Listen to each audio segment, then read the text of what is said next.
Welcome to physics দাদা online প্ল্যাটফর্মে তোমাদের সকলকে স্বাগত। আমি তোমাদের রসায়ন শিক্ষক নাজমুল স্যার। আজ আমি তোমাদের পরমাণুর গঠন অধ্যায়ের যে 4 নম্বর লেকচার নিয়ে চলে এসেছি। আমরা আজকের পরমাণুর গঠন অধ্যায় শুরু করেছিলাম আজ থেকে বেশ কিছুদিন আগে, এবং সেখানে আমরা লেকচার 1, লেকচার 2, লেকচার 3 এই 3টি লেকচার আলোচনা করেছিলাম, এবং আজকের আমরা 4 নম্বর লেকচারে চলে এসেছি, চতুর্থতম লেকচারে। এবং যাদের কাছে এই ভিডিওটা প্রথম পৌঁছাচ্ছে, যারা মনে করছো যে এই আমার ক্লাস বা ফিজিক্স দাদা অনলাইন প্ল্যাটফর্ম থেকে কেমিস্ট্রির এই পরমাণুর গঠনের তুমি 4 নম্বর লেকচারটি দেখছো, তাদের উদ্দেশ্যে বলবো তোমার কিন্তু এই 4 নম্বর লেকচারটা দেখার আগে অবশ্যই তুমি 3 নম্বর, 2 নম্বর এবং 1 নম্বর, যদিও তুমি 1 নম্বর লেকচারটা নাও দেখে থাকো, অবশ্যই তোমাকে 2 নম্বর লেকচার এবং 3 নম্বর লেকচার অবশ্যই দেখতে হবে, তবে তুমি এই ক্লাসটা বুঝতে পারবে। ডেসক্রিপশনে আমরা সেকেন্ড লেকচার এবং থার্ড লেকচারের লিঙ্ক আমরা দিয়ে রাখবো। যদি তোমার ইচ্ছে হয় তাহলে ওই দুটি লেকচার দেখার পরে তুমি এটা দেখতে পারো। আর যদি মনে হয় যে না আমি এখান থেকে দেখে বুঝতে পারছি, তাহলে তোমার জন্য তো কোনো কথাই নেই, তুমি এখান থেকে দেখতে পারো। আর যদি মনে হয় যে আমার অসুবিধে হচ্ছে, আমি বুঝতে পারছি না, তাহলে তোমার কিন্তু অবশ্যই 2 নম্বর এবং 3 নম্বর লেকচারটা দেখতে হবে, তবে তুমি এটা বুঝতে পারবে। তো চলো, এই প্রথম সতর্ক বার্তা দিলাম, দিয়ে আজকের ক্লাস আমরা শুরু করছি কি হাইড্রোজেন লাইন স্পেকট্রাম। হাইড্রোজেন রেখা বর্ণালী, স্পেকট্রাম মিন্স রেখা বর্ণালী, স্পেকট্রাম বর্ণালী, লাইন মিন্স রেখা। কি এই রেখা বর্ণালী? এই রেখা বর্ণালী কি সেটা আমাদের জানতে হবে। তার আগে আমাদেরকে জানতে হবে বর্ণালী কি, বর্ণ কি সেটা আমাকে জানতে হবে। তোমরা ক্লাস 10-এ আলো অধ্যায়ে পড়েছো, সাদা আলো কোনো প্রিজম বা কোনো কাঁচের মধ্য দিয়ে যখন কোনো প্রতিফলক তলের মধ্য দিয়ে ভেদ করে সে বাইরে বেরিয়ে যায়, তখন কি হয়? প্রতিসরণের ফলে সেই আলোগুলির বিচ্ছুরণ ঘটে, আলোগুলির বিক্ষেপণ ঘটে, এবং সাদা আলো 7টি বর্ণে ভেঙে যায়। এই যে বর্ণ, বিভিন্ন ধরনের বর্ণ তৈরি হলো, একে আমরা কি বলতাম? একে তোমরা কি বলতে? বর্ণালী বলতে। এই বর্ণালীর ইংরাজি কি? স্পেকট্রাম। বর্ণালীর ইংরাজি কি? স্পেকট্রাম। ওকে, এইবার এই বর্ণালী দেখো, এই বর্ণালী বিভিন্ন বিজ্ঞানী গবেষণা করে দেখলেন যে পরমাণুও বিভিন্ন রকম বর্ণালী দেখায়। পরমাণুকে যদি আমরা গরম করি, পরমাণুকে যদি আমরা উত্তপ্ত করি, তাহলে আমরা দেখি সেই পরমাণু থেকে এক ধরনের আলো নিঃসৃত হয়। সেই আলোকে যদি আমরা কোনো প্রিজমের মধ্যে রাখি, কোনো প্রিজমের উপরে ফেলি, কোনো প্রতিফলক তলের মধ্যে বা প্রতিসারক তলের মধ্যে যদি আমরা ফেলি, আমরা দেখি সেই আলো থেকে বিচ্ছুরণ ঘটে, সেই আলোর বর্ণালী তৈরি করে। কি বললাম, বোঝা গেল? মূল কনসেপ্ট আলো কোনো আলো কি? আলো হচ্ছে এক প্রকার তড়িৎচুম্বকীয় তরঙ্গ। এটা আমি ডিটেলস ক্লাস, তোমাদের নেক্সট ক্লাস আসবে বা তার পরের ক্লাস আসবে যে তড়িৎচুম্বকীয় বিকিরণ কি। অ্যাকচুয়ালি একটা ফিজিক্সের কনসেপ্ট, তবুও তোমরা মনে রাখো আলো হলো এক প্রকার তড়িৎচুম্বকীয় বিকিরণ। এই শব্দ ইলেকট্রোম্যাগনেটিক রেডিয়েশন, এই তড়িৎচুম্বকীয় বিকিরণ বিষয়টি কি, এটা তোমরা একটু ওয়েট করে যাও। আমি আরো একটি ক্লাস, যেমন এর আগের ক্লাসে বলেছিলাম যে বর্ণালী, অনেক আমাকে জিজ্ঞাসা করেছিল যে স্যার বর্ণালীটা একটু ভালো করে বলুন। আজকের সম্পূর্ণ ক্লাস, অলমোস্ট 2 ঘন্টার ক্লাস বর্ণালীর উপরে থাকবে। আজকের পরে তোমার মনের মধ্যে বর্ণালী নিয়ে আর কোনো কোশ্চেন থাকবে না। তবে আজকের যে বর্ণালী নিয়ে আমরা আলোচনা করব সেটা হচ্ছে পারমাণবিক বর্ণালী, অ্যাটমিক স্পেকট্রাম। তোমরা আগে যে বর্ণালী দেখেছো সেই বর্ণালীর মতোই, বাট এটা একটু ভিন্ন বিষয়। এটা হচ্ছে কি পারমাণবিক বর্ণালী। পরমাণুকে উত্তপ্ত করলে সেই পরমাণু যে বর্ণ দেখায়, সেটা নিয়ে আমরা আজকে ডিসকাশন করব, রাইট? তো আজকের আমরা আলোচনা করতে চলেছি হাইড্রোজেন স্পেকট্রাম। অর্থাৎ হাইড্রোজেন আমরা কিছু বিশেষ একটা বিশেষ পাত্রের মধ্যে, একটি বিশেষ টিউবের মধ্যে আমরা হাইড্রোজেন গ্যাসকে নেব, এবং সেই হাইড্রোজেন গ্যাসকে নিয়ে আমরা তাকে গরম করব, আমরা তাকে উত্তপ্ত করব, আমরা তার মধ্যে দিয়ে তড়িৎ চালাবো, ইলেকট্রিসিটি চালাবো, দিয়ে দেখবো যে সেই হাইড্রোজেন বিভিন্ন ধরনের বর্ণালী তৈরি করছে। কি বললাম, বোঝা গেল? তাহলে মূল কনসেপ্ট হলো কি, বর্ণালী মানে যেখান থেকে আলো বা তড়িৎচুম্বকীয় তরঙ্গ বা তড়িৎচুম্বকীয় তরঙ্গের কি হয়? বিক্ষেপণ ঘটে। আলোর বিক্ষেপণ যেখানে ঘটে সেখানে বর্ণ তৈরি হবে, ধীরে ধীরে বুঝতে পারবে। চলো তাহলে আমরা আজকে শুরু করছি কি লেকচার নম্বর 4, সেমিস্টার 1 এর ক্লাস 11 এর খুবই গুরুত্বপূর্ণ একটি টপিক। চলো নেক্সট, তাহলে আমরা দেখে নিচ্ছি কি যে বর্ণালী কি, হোয়াট ইজ এ স্পেকট্রাম, বর্ণালী কি, বর্ণালী কি, বর্ণালী হলো এতক্ষণে যেটা আলোচনা করলাম সেটাই স্যার। কোনো উদ্দীপ্ত শক্তির উৎস থেকে, দেখো সূর্য একটা উদ্দীপ্ত উত্তেজিত শক্তির উৎস, সূর্য একটা শক্তির উৎস, সেখান থেকে কি আসে, সূর্য থেকে কি আসে, সূর্য থেকে আলো আসে, সূর্য থেকে আলো আসে। শুধু সূর্য কেন, এই যে আমি পড়াচ্ছি আমার ছাদের উপরে লাইট লাগানো আছে, সেই লাইট থেকে আলো আসছে, এই লাইট যেখানে সাদা আলো আসে যেখান থেকে, এবং তুমি লাইটের গায়ে হাত দিয়ে দেখো সেটা যেন গরম হয়ে যাবে, গরম হয়ে যাবে, গরম হয়ে যাবে। এবং গরম মানে কি, সেটা উদ্দীপ্ত অবস্থায় আছে, সেটা কি উদ্দীপ্ত অবস্থায় আছে। তাহলে কোন উদ্দীপ্ত শক্তির উৎস থেকে নির্গত তড়িৎচুম্বকীয় বিকিরণ। এইবার এই শব্দটা নিয়ে যাদের মধ্যে কোনো কোশ্চেন ঘুরছে, আর একটা দুটো ক্লাসের মধ্যেই তোমাদের এই কোশ্চেন আর থাকবে না। তুমি মনে রাখতে পারো তড়িৎচুম্বকীয় বিকিরণ মানে স্যার এখানে আলোর কথা বলছে, স্যার এখানে আলোর কথা বলছে। তাহলে বলছে কোনো উদ্দীপ্ত শক্তির উৎস থেকে যখন শক্তি নির্গত হয়, যখন কোনো শক্তি নির্গত হয়, সেই শক্তিকে যদি আমরা স্পেকট্রোগ্রাফ যন্ত্র, কি যন্ত্র, স্পেকট্রোগ্রাফ, চলে স্পেকট্রোগ্রাফ যন্ত্রের ছবিটা আমি দেওয়ার চেষ্টা করেছিলাম বাট সময় হয়নি। স্পেকট্রোগ্রাফ হচ্ছে একটা যন্ত্র, স্পেকট্রোগ্রাফ হচ্ছে একটা মেশিন যার মধ্যে একটা কাঁচের প্রিজম থাকে, যার মধ্যে কি থাকে, কাঁচের প্রিজম থাকে। তাহলে স্পেকট্রোগ্রাফ কি, এটা একটা মেশিন। যারা উচ্চতর বিজ্ঞান নিয়ে পরে পড়াশোনা করবে তারা দেখবে ল্যাবরেটরিতে এই যন্ত্র থাকবে, সেই যন্ত্রে বিভিন্ন বর্ণালীর পরীক্ষা করা হয়, অ্যাটমিক স্পেকট্রামের পরীক্ষা করা হয়। তাহলে স্পেকট্রোগ্রাফ কি, এটা একটা যন্ত্র, যে যন্ত্রের মধ্যে পারমাণবিক বর্ণালীর পরীক্ষা নিরীক্ষা করা হয়। তাহলে কোনো উদ্দীপ্ত শক্তির উৎস থেকে যে আলো নির্গত হচ্ছে বা যে তড়িৎচুম্বকীয় বিকিরণ নির্গত হচ্ছে, সেই তড়িৎচুম্বকীয় নির্গত বিকিরণকে স্পেকট্রোগ্রাফ যন্ত্রের মধ্যে যদি আমরা রাখি, এবং তার মধ্যে যে প্রিজম থাকে, তার মধ্যে কি থাকে, প্রিজম থাকে, সেই প্রিজমের সাহায্যে বিচ্ছিন্ন ওই যে শক্তির উৎস থেকে আলোটা নির্গত হচ্ছে, সেটাকে আমরা কোথায় দিলাম, স্পেকট্রোগ্রাফ যন্ত্রের মধ্যে দিলাম। সেই স্পেকট্রোগ্রাফ যন্ত্রের মধ্যে কি থাকে, প্রিজম থাকে। সেই প্রিজমের মধ্য দিয়ে আলোটা যখন পাস করে তখন আলোর বিচ্ছুরণ ঘটে যায়, এবং যখন বিভিন্ন তরঙ্গ দৈর্ঘ্যের বিচ্ছুরণ ঘটে, এবং ওই যন্ত্রের মধ্যে আরো একটা পার্ট থাকে যাকে বলে ফটোগ্রাফি প্লেট, যাকে কি বলে, তাহলে কি থাকে, স্পেকট্রোগ্রাফ যন্ত্রের মধ্যে কি থাকে, একটা কি থাকে, প্রিজম থাকে। সেই প্রিজমের মধ্যে দিয়ে আলো পাস করার পরে আরো একটা অংশ থাকে, তাকে বলে ফটোগ্রাফি প্লেট।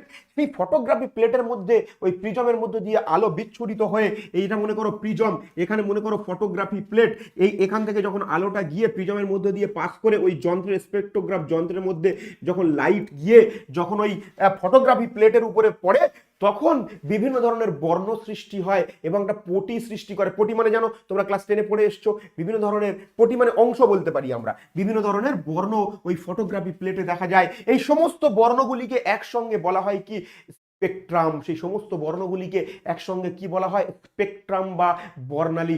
আই থিঙ্ক আমি তোমাদের এই বর্ণালীর উপরে, এই বর্ণালীর যে বেসিক আইডিয়া সেটা আমি তোমাদেরকে বোঝাতে পেরেছি। চলো নেক্সট আমরা দেখবো এই বর্ণালী কত প্রকারের হয়। দেখো এই বর্ণালী মেনলি দুই প্রকারের হয়, নিঃসরণ বর্ণালী, শোষণ বর্ণালী। নিঃসরণ বর্ণালী, শোষণ বর্ণালী আমাদের এত ডিটেলস না জানলেও চলবে, আমাদের সিলেবাসে মেনলি নিঃসরণ বর্ণালী আছে। দেখো নিঃসরণ বর্ণালী কাকে বলে, বলছে কোনো স্বপ্রভ আলোর উৎস মানে কি, সূর্য থেকে আসছে যে আলো, স্বপ্রভ আলো, থেকে নির্গত তড়িৎচুম্বকীয় বিকিরণের সমষ্টিকে স্পেকট্রোগ্রাম প্রিজম দ্বারা বিশ্লিষ্ট হয়ে ফটোগ্রাফি প্লেট বা প্লেটে আপাতিত করলে যে বর্ণালী পাওয়া যায় তাকেই বলা হয় কি, তাহলে কি, ভালো করে মন দিয়ে শোনো, দুই প্রকারের বর্ণালী হয়। আমি এখানে বর্ণালীর ক্লাসিফিকেশনটাকে আমি দুই ভাগে ভাগই করে দিচ্ছি। দেখো বর্ণালী দুই প্রকারের হয়, একটাকে বলে নিঃসরণ বর্ণালী, একটাকে বলে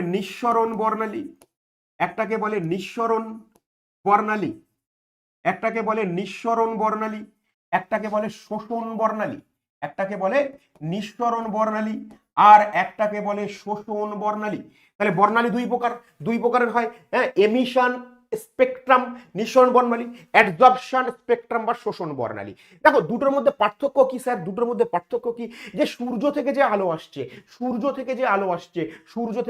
আসছে, লাইট থেকে, তোমার বাড়ির লাইট থেকে যে আলো আসছে, এই স্বপ্রভ, অর্থাৎ যেখান থেকে এই সূর্য বা কোনো গ্যাসকে যদি আমরা উত্তপ্ত করি, আমরা কোনো গ্যাস, মনে করো হাইড্রোজেন গ্যাসকে যে উত্তপ্ত করলাম, কোনো গ্যাসকে যদি উত্তপ্ত করি, সেই গ্যাসের মধ্য থেকে যদি কোনো আলো নির্গত হয়, সেই গ্যাসের মধ্য থেকে যদি কোনো শক্তির নিঃসরণ ঘটে, তাহলে তাহলে সেই সেই আলো বা সেই শক্তি যে বর্ণালী তৈরি করবে তাকে আমরা কি বলবো? তাকে আমরা নিঃসরণ বর্ণালী বলবো।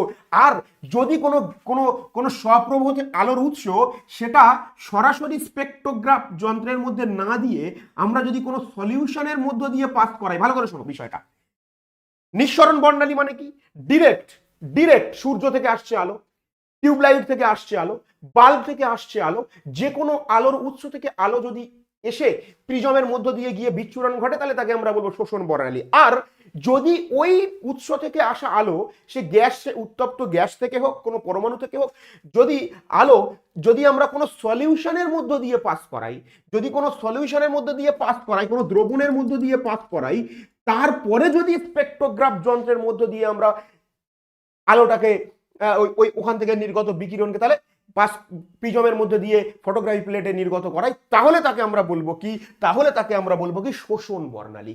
কেন শোষণ বর্ণালী বলছি ধীরে ধীরে জানতে পারবে। তাহলে ডিফারেন্সটা বুঝতে পারলে, এটা ডিরেক্ট আর এটা মাঝখানে একটা মিডিয়াম থাকে।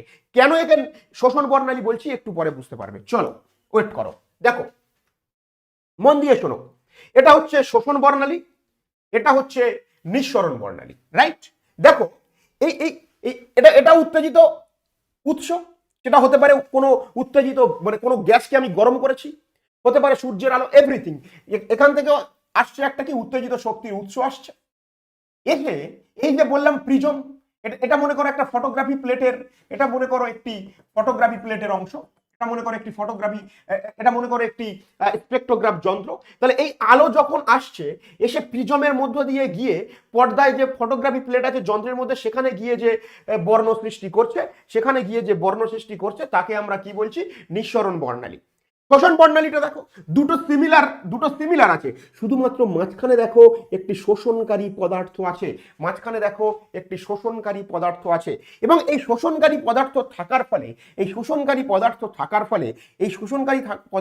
ফলে যে বর্ণালী তৈরি হচ্ছে তাকে বলা হচ্ছে কি? শোষণ বর্ণালী। তাকে কি বলা হচ্ছে? শোষণ বর্ণালী বা অ্যাডজর্পশন স্পেকট্রাম, এমিশন স্পেকট্রাম। এটাকে শোষণ বর্ণালী কেন বলছি? এখান থেকে যখন আলোটা যাচ্ছে সেই আলোর কিছু অংশ এইখানে যে শোষণকারী পদার্থ রাখা আছে, যেটা যে সলিউশনটা রাখা আছে, সেই পদার্থ ওই আলোর কিছু অংশকে অ্যাবজর্ব করে নিচ্ছে, তাই তো একে বলা হচ্ছে কি? শোষণ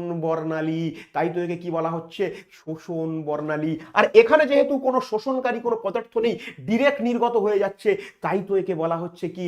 নিঃসরণ বর্ণালী। আই থিঙ্ক শোষণ বর্ণালী এবং নিঃসরণ বর্ণালী জলের মতো পরিষ্কার হয়ে গেল, জলের মতো পরিষ্কার হয়ে যাবে কেমিস্ট্রি। চলো আমাদের টপিকের মধ্যে, আমাদের সিলেবাসের মধ্যে, আমরা ক্লাস 11-এর প্রথম সেমিস্টারের সিলেবাসের মধ্যে বেশিরভাগ অংশেই নিঃসরণ বর্ণালীর আলোচনা রয়েছে। আমরা নিঃসরণ বর্ণালীকে আমরা আবার পরে দুভাগে ভাগ করব, বিচ্ছিন্ন বর্ণালী, অবিচ্ছিন্ন বর্ণালী বা রেখা বর্ণালীতে আমরা ভাগ করব, ধীরে ধীরে বুঝতে পারবে। তাহলে নিঃসরণ বর্ণালী সৃষ্টিকারী তড়িৎচুম্বকীয় বিকিরণ, এই যে একটু আগে বলছিলাম, তড়িৎচুম্বকীয় বিকিরণ মানে এই শব্দটা যেখানে আসবে তোমার মাথায় যেন প্রথমেই চলে আসে আলো। কোনো বস্তু থেকে আলো নির্গত হলে আলো মানেই তড়িৎচুম্বকীয় বিকিরণ। যখন তড়িৎচুম্বকীয় বিকিরণের কথা এই অধ্যায়ে কোথাও তোমার মাথায় আসবে, তুমি প্রথমেই আলোর কথা চিন্তা করবে। ওকে, জীবন আলোয় আলোময় হয়ে যাবে। বোঝা গেল কি বললাম? জীবন আলোয় আলোময় হয়ে যাবে। চলো তাহলে এই নিঃসরণ বর্ণালী কোথা থেকে নির্গত হয়? এই নিঃসরণ বর্ণালী কোথা থেকে নির্গত হয় এটা আমাদের জানতে হবে। দেখো, সূর্যের বিকিরিত আলোক রশ্মি, যেটা শুরুতে বললাম, ভাস্বর বৈদ্যুতিক বাল্ব, ভাস্বর মানে ওই যে জ্বলছে ভাস্বর, বৈদ্যুতিক বাল্ব থেকে নির্গত আলোক রশ্মি কম চাপে কোনো গ্যাসের মধ্য দিয়ে তড়িৎক্ষরণ পাঠালে, অর্থাৎ কোনো পাত্রের মধ্যে, কোনো কাঁচের ডিসচার্জ টিউবের মধ্যে, যে ক্যাথোড রে টিউব বানিয়েছিলাম তার মধ্যে যদি আমরা গ্যাস ভরে দিই, দিয়ে তার মধ্যে যদি ইলেকট্রিসিটি অ্যাপ্লাই করি, তড়িৎক্ষরণ করি, পাঠানোর ফলে সৃষ্টি তড়িৎচুম্বকীয় বিকিরণ মানে আলো। কোনো গ্যাসের মধ্যে দিয়ে কোনো বস্তুকে অতি উচ্চ তাপমাত্রায় উত্তপ্ত করার ফলে তা থেকে নির্গত তড়িৎচুম্বকীয় বিকিরণ বা আলোক রশ্মি। দেখো এখানেও লেখা আছে তড়িৎচুম্বকীয় বিকিরণ বা আলোক রশ্মি। ওকে, তাহলে কোনো উত্তপ্ত কম চাপে, কোনো পাত্রের মধ্যে রাখা কম চাপে কোনো গ্যাস, তাকে যদি আমরা সেখান থেকে যদি আমরা তার মধ্যে যদি তড়িৎ পাঠাই, বা কোনো উচ্চ উষ্ণতায় কোনো গ্যাস থেকে নির্গত আলোক রশ্মি হলো এগুলো সব কি? এগুলো সবই হলো নিঃসরণ বর্ণালী সৃষ্টিকারী কোড। ক্লিয়ার? চলো নেক্সট, নিঃসরণ বর্ণালীর শ্রেণী বিভাগ। নিঃসরণ বর্ণালীকে আমরা দুই ভাগে ভাগ করি, শুরুতে বললাম। একটাকে বলে রেখা বর্ণালী, লাইন স্পেকট্রাম, যেটা আমাদের মূল টপিক। আর আরেকটাকে বলে নিরবিচ্ছিন্ন বর্ণালী। নিরবিচ্ছিন্ন বর্ণালী মানে হচ্ছে যে বর্ণালী, দেখো তোমরা আকাশে রংধনু দেখেছো, আকাশে রংধনু দেখেছো, দেখো আমি আরেকটা ছবি দেখাচ্ছি, এখানে দেখালে বুঝতে পারবে। দেখো এটাকে বলে যদিও রেখা বর্ণালী। আচ্ছা ছবি, আরেকটা ছবি নেওয়া হলো না, নিলে ভালো হতো, যাই হোক। দেখো আমি ছোট্ট উদাহরণ দিলে বুঝতে পারবে। নিরবিচ্ছিন্ন বর্ণালীকে দুই ভাগে ভাগ করা হয়, নিঃসরণ বর্ণালীকে দুই ভাগে ভাগ করা হয়। একটাকে বলে নিরবিচ্ছিন্ন বর্ণালী।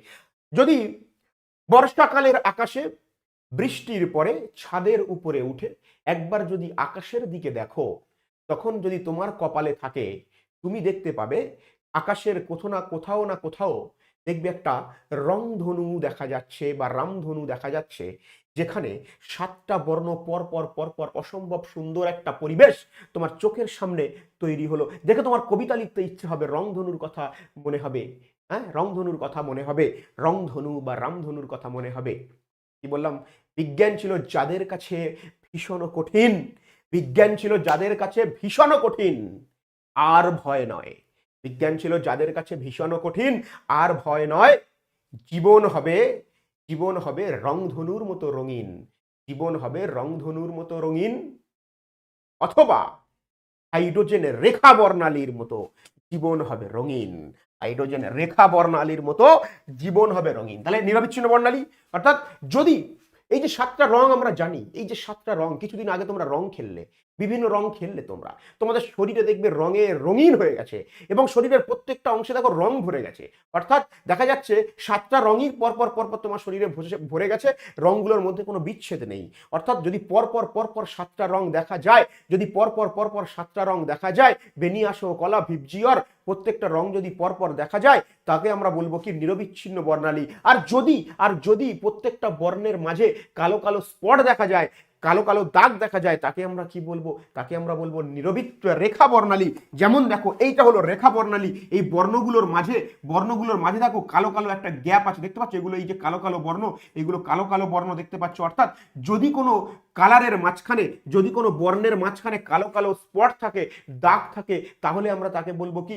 রেখা বর্ণালী, তাকে আমরা বলবো রেখা বর্ণালী। আর যদি কোনো দাগ না থাকে, তাকে আমরা কি বলবো? নিরবিচ্ছিন্ন বর্ণালী। তাহলে নিঃসরণ বর্ণালী কয় প্রকারের হচ্ছে? 2 প্রকার।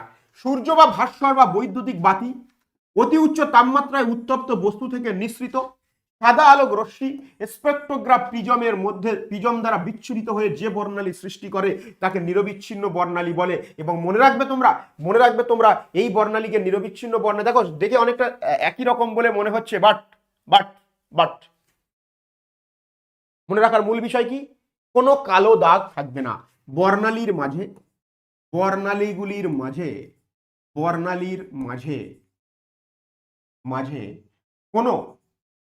কোনো কালো দাগ থাকবে না, কোনো কালো দাগ থাকে না, কোনো কালো দাগ, রাইট? বর্ণালীর মাঝে কোনো কালো দাগ থাকে না। আর যে বর্ণালীতে সূর্য বা সূর্যের ন্যায় কোনো ভাস্কর উৎস থেকে নিঃসৃত একটি পাল্লার সম্ভাব্য সমস্ত তরঙ্গ দৈর্ঘ্যের আলো বা উৎস থেকে আলো দৈর্ঘ্যে বিকিরণ বা আলো উপস্থিত থাকে, তাকে আচ্ছা ওটাই দুবার লেখা হয়ে গেছে, ঠিক আছে? সমস্ত বর্ণ উপস্থিত থাকবে। রেখা বর্ণালীতে ওই 7টা রং নাও থাকতে পারে। রেখা বর্ণালীতে কালো দাগ তো থাকবেই বর্ণগুলির মাঝে, আবার ওই 7টা রং নাও থাকতে পারে। কিন্তু নিরবিচ্ছিন্ন বর্ণালীতে সম্পূর্ণ 7খানা বর্ণ কিন্তু দেখা যাবে। চলো দেখো, রেখা বর্ণালী, যে বর্ণালী একটি নির্দিষ্ট পাল্লার মধ্যে, নির্দিষ্ট পাল্লা মানে কি?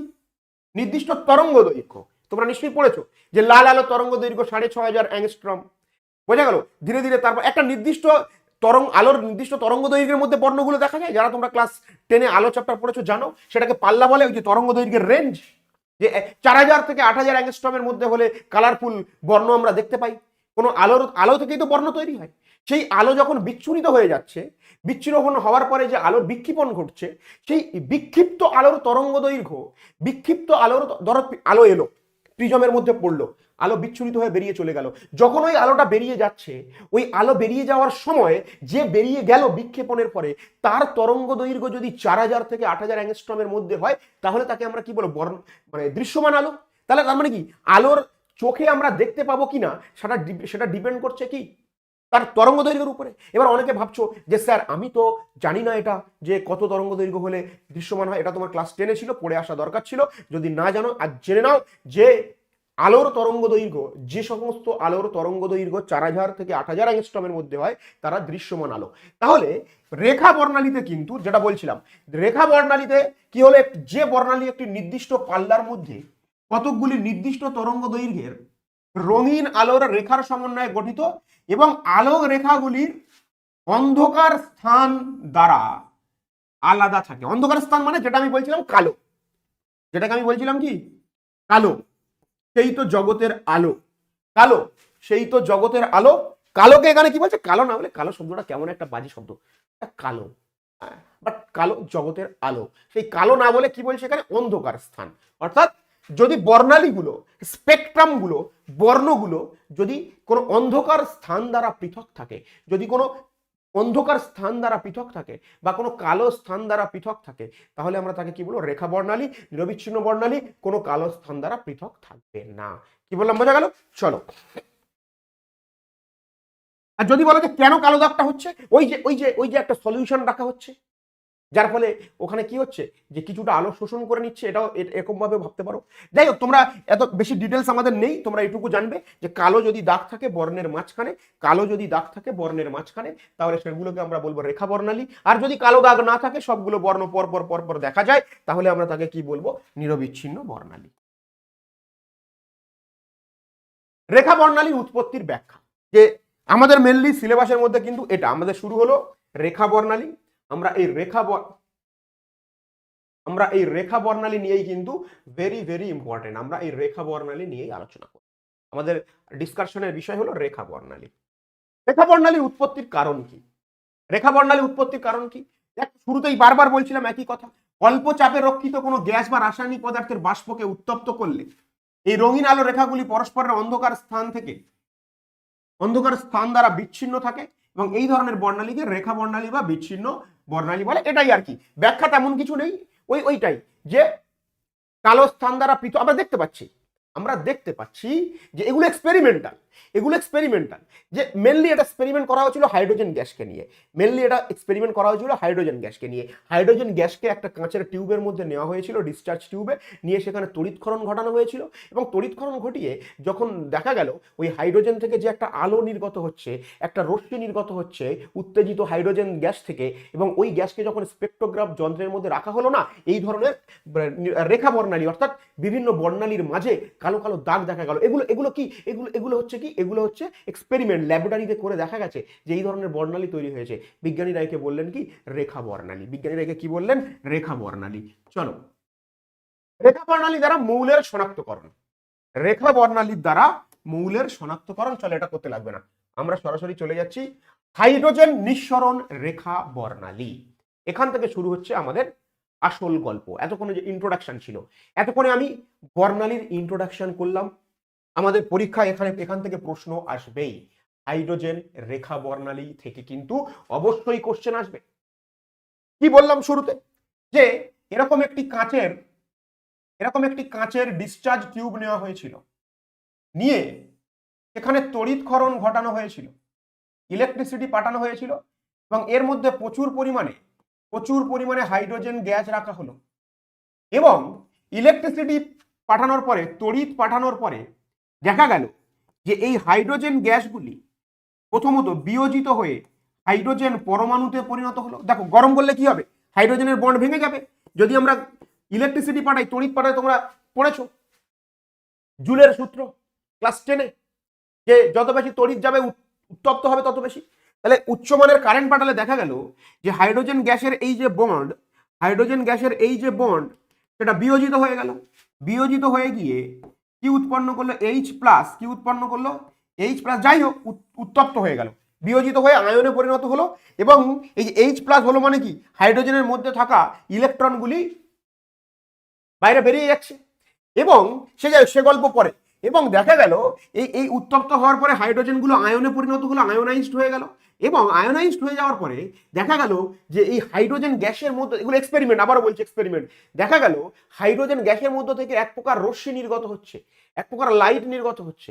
সেই রশ্মিটাকে যখন স্পেকট্রোগ্রাফ যন্ত্রের মধ্যে বিজ্ঞানীরা ফেললেন, তখন দেখলেন বেশ কিছু বর্ণালী দেখা গেল। তখন বিজ্ঞানীরা ভাবলেন, এবং সেই বর্ণালীগুলো কি রেখা বর্ণালী, বিভিন্ন বর্ণের মাঝে গ্যাপ দেখা গেল। এইবার বিজ্ঞানীরা ভাবলেন যে কেন এই রেখা বর্ণালী তৈরি হলো। এখান থেকে আমাদের পরীক্ষায় প্রশ্ন আসবে, কেন এই রেখা বর্ণালী তৈরি হলো। তাহলে এই যে হাইড্রোজেন গ্যাসকে নিয়ে আমরা উচ্চ তড়িৎ প্রবাহ করলাম, উচ্চ কারেন্ট অ্যাপ্লাই করলাম, এবং কারেন্ট অ্যাপ্লাই করার পরে হাইড্রোজেন থেকে যে আলো নির্গত হচ্ছে, বা যে রশ্মি নির্গত হচ্ছে, বা যে তড়িৎ চুম্বকীয় বিকিরণ নির্গত হচ্ছে, সেটাকে আমরা যখন স্পেকট্রোগ্রাফ যন্ত্রের মধ্যে ফেললাম, সেই স্পেকট্রোগ্রাফ যন্ত্রের মধ্যে ফেলার পরে আমরা দেখলাম বিভিন্ন ধরনের রেখা বর্ণালী তৈরি হচ্ছে। তখন বিজ্ঞানীরা চিন্তা করতে থাকলো, এতক্ষণে তো আমরা যা করে আসছি সবই এক্সপেরিমেন্ট, তাহলে হাইড্রোজেনের এই রেখা বর্ণালী কেন তৈরি হলো আমরা ম্যাথামেটিক্যালি প্রুভ করতে চাই, আমরা গাণিতিকভাবে প্রুভ করতে চাই। এই নিয়ে শুরু হয়ে গেল বিজ্ঞানী মহলের তোড়জোড়। সবাই চেষ্টা করতে থাকলো যে চলো আবিষ্কার করব কেন হাইড্রোজেনের এই রেখা বর্ণালী তৈরি হচ্ছে। তখন রিডবার্গ বলে একজন বিজ্ঞানী ছিলেন, অনেক বিজ্ঞানীর হাত রয়েছে এখানে। রিডবার্গ বলে একজন বিজ্ঞানী ছিলেন। এই সায়েন্টিস্ট রিডবার্গ কি করলেন, সায়েন্টিস্ট রিডবার্গ এই গবেষণা করতে শুরু করলেন, এবং তিনি একটি সমীকরণ দিলেন, এবং সেখান থেকে আমরা হাইড্রোজেন রেখা বর্ণালীর ব্যাখ্যা আমরা জানবো যে কেন হাইড্রোজেন এমন রেখা বর্ণালী তৈরি করলো। তো হাইড্রোজেন রেখা বর্ণালীর ব্যাপারটা বুঝতে পেরেছো, এবং হাইড্রোজেন রেখা বর্ণালী, এবং বিজ্ঞানীরা এখানে একটা প্রাইমারিলি একটা সিদ্ধান্ত করলেন যে এখানে যেহেতু অনেক হাইড্রোজেন আছে, ফলে, এবং আমি তোমাদেরকে বলেছিলাম বোর পরমাণু মডেলে যে নিউক্লিয়াসকে কেন্দ্র করে অসংখ্য কক্ষপথ আছে বলে আমরা মনে করছি। হয়তো দেখো যতগুলি ইলেকট্রন ততগুলি কক্ষপথ, এমনটা নয় যে পরমাণুর মধ্যে বিল্ডিং বানানো আছে আমরা গিয়ে হুটহাট করে থেকে গেলাম। যতগুলি ইলেকট্রন ততগুলি কক্ষপথ। এবং আমি তোমাদেরকে বলেছিলাম যে এখানে বোর পরমাণু মডেলে তোমরা সবসময় মাথার মধ্যে গেঁথে রাখবে যে নিউক্লিয়াসকে কেন্দ্র করে অসীমতম কক্ষপথ আছে বলে আমরা মনে করব। নিউক্লিয়াসকে কেন্দ্র করে অসীমতম কক্ষপথ আছে বলে আমরা মনে করব। এবং বিজ্ঞানীরা বললেন যে হাইড্রোজেন গ্যাসকে যখন আমরা উত্তপ্ত করছি, আমরা যখন ইলেকট্রিসিটি পাঠাচ্ছি, তখন হাইড্রোজেন গ্যাস উত্তেজিত হচ্ছে, এক্সাইটেড হচ্ছে, এবং উত্তেজিত বা এক্সাইটেড হয়ে হাইড্রোজেনের ইলেকট্রন কত নম্বর কক্ষপথে থাকে? হাইড্রোজেনের ইলেকট্রন কত নম্বর কক্ষপথে থাকে? 1 নম্বর কক্ষপথে থাকে। হাইড্রোজেনের ইলেকট্রন 1 নম্বর কক্ষপথে থাকে। এবং যখন আমরা সেই হাইড্রোজেনকে উত্তপ্ত করছি, তাহলে হাইড্রোজেনের ইলেকট্রনের শক্তি বেড়ে যাচ্ছে। তাহলে আমরা জানি নিউক্লিয়াসের কাছের কক্ষপথের শক্তি কি কম, দূরবর্তী কক্ষপথের শক্তি কি বেশি। এবং বিজ্ঞানীরা বললেন আমরা যখন এখানে তড়িৎক্ষরণ করছি, যখন আমরা ইলেকট্রিসিটি পাঠাচ্ছি, তখন হাইড্রোজেন উত্তেজিত হয়ে যাচ্ছে, হাইড্রোজেনের ইলেকট্রনের শক্তি অনেক বেড়ে যাচ্ছে, এবং এই শক্তি বেড়ে যাওয়ার ফলে ইলেকট্রন কি করছে, ও নিম্ন কক্ষপথ থেকে উচ্চ কক্ষপথে যাওয়ার চেষ্টা করছে। কারণ যত শক্তি বেড়ে যাচ্ছে, তাহলে হাইড্রোজেনের আমরা এর আগে তোমাদেরকে বলেছিলাম যে প্রত্যেকটা নিউক্লিয়াসকে কেন্দ্র করে প্রত্যেকটি কক্ষপথের শক্তি নির্দিষ্ট, এবং নিউক্লিয়াস থেকে যত দূরে যাওয়া যায় কক্ষপথের শক্তি তত, মানে ইলেকট্রনের শক্তি তত বাড়তে থাকে। তাহলে আমরা যদি বাইরে থেকে ইলেকট্রিসিটি পাঠিয়ে হাইড্রোজেনের শক্তিকে যদি আমরা বাড়াই, তাহলে হাইড্রোজেনকে যদি আমরা গরম করি, গরম করলে শক্তি বাড়বে, তখন হাইড্রোজেনের সেই ইলেকট্রন কি আর 1 নম্বর কক্ষপথে থাকতে চাইবে? কারণ ওর তো শক্তি বেড়ে গেছে, তাহলে ও উচ্চতর কোনো শক্তি স্তরে যেতে চাইবে। ফলে বিজ্ঞানীরা সিদ্ধান্ত আসলেন যে না, যখন হাইড্রোজেনকে আমরা উত্তপ্ত করছি, তখন হাইড্রোজেনের মধ্যে যখন ইলেকট্রিসিটি পাঠাচ্ছি, হাইড্রোজেনের শক্তি বেড়ে গিয়ে সেই ইলেকট্রনগুলিকে কখনো 2 নম্বর, কখনো 3 নম্বর, কখনো 4 নম্বর, বিভিন্ন হাইড্রোজেন রয়েছে এখানে, বিভিন্ন হাইড্রোজেন বিভিন্ন রকমভাবে উত্তপ্ত হচ্ছে, কেউ বেশি উত্তপ্ত হচ্ছে, কেউ কম উত্তপ্ত হচ্ছে, এবং ইলেকট্রনগুলো বিভিন্ন উচ্চতর কক্ষপথে চলে যাচ্ছে। আবার যখন তড়িৎক্ষরণ আমরা বন্ধ করে দিচ্ছি, তখন হাইড্রোজেনের শক্তি আবার কমে যাচ্ছে। তখন হাইড্রোজেনের, মন দিয়ে শোনো, যখন তড়িৎক্ষরণ বন্ধ করে দিচ্ছি, তখন কি আস্তে আস্তে হাইড্রোজেনের, যখন আমরা এই তড়িৎটাকে পাঠাচ্ছি না, ইলেকট্রিসিটিকে পাঠাচ্ছি না, তখন আবার হাইড্রোজেনের শক্তি ধীরে ধীরে কি হচ্ছে, ইলেকট্রনের শক্তি কমে যাচ্ছে। এবং শক্তি কমে যাচ্ছে, যখন শক্তি কমে যাবে, তখন ইলেকট্রন কি করবে, ও নিম্ন শক্তি স্তরে আসতে চাইবে। এবং এছাড়া আমরা জানি যে ইলেকট্রন যখন শক্তির বিকিরণ করে, তখন কি তরঙ্গের আকারে বিকিরণ করে এবং উচ্চ শক্তি স্তর থেকে নিম্ন শক্তি স্তরে নেমে আসে। বোর পরমাণু মডেলে আমরা দেখেছি যে যখন উচ্চ কক্ষপথ থেকে ইলেকট্রন নিম্ন কক্ষপথে নেমে আসে তখন শক্তির বিকিরণ করে। আর শক্তির বিকিরণ হলে বর্ণ দেখা যাবে, শক্তির বিকিরণ হলে বর্ণ দেখা যাবে, শক্তির বিকিরণ হলে বর্ণ দেখা যাবে। এই কথাটা মাথার মধ্যে যেন থাকে, শক্তির বিকিরণ হলে বর্ণ দেখা যাবে, শক্তির বিকিরণ হলে বর্ণ দেখা যাবে, শক্তির বিকিরণ হলে কি দেখা যাবে?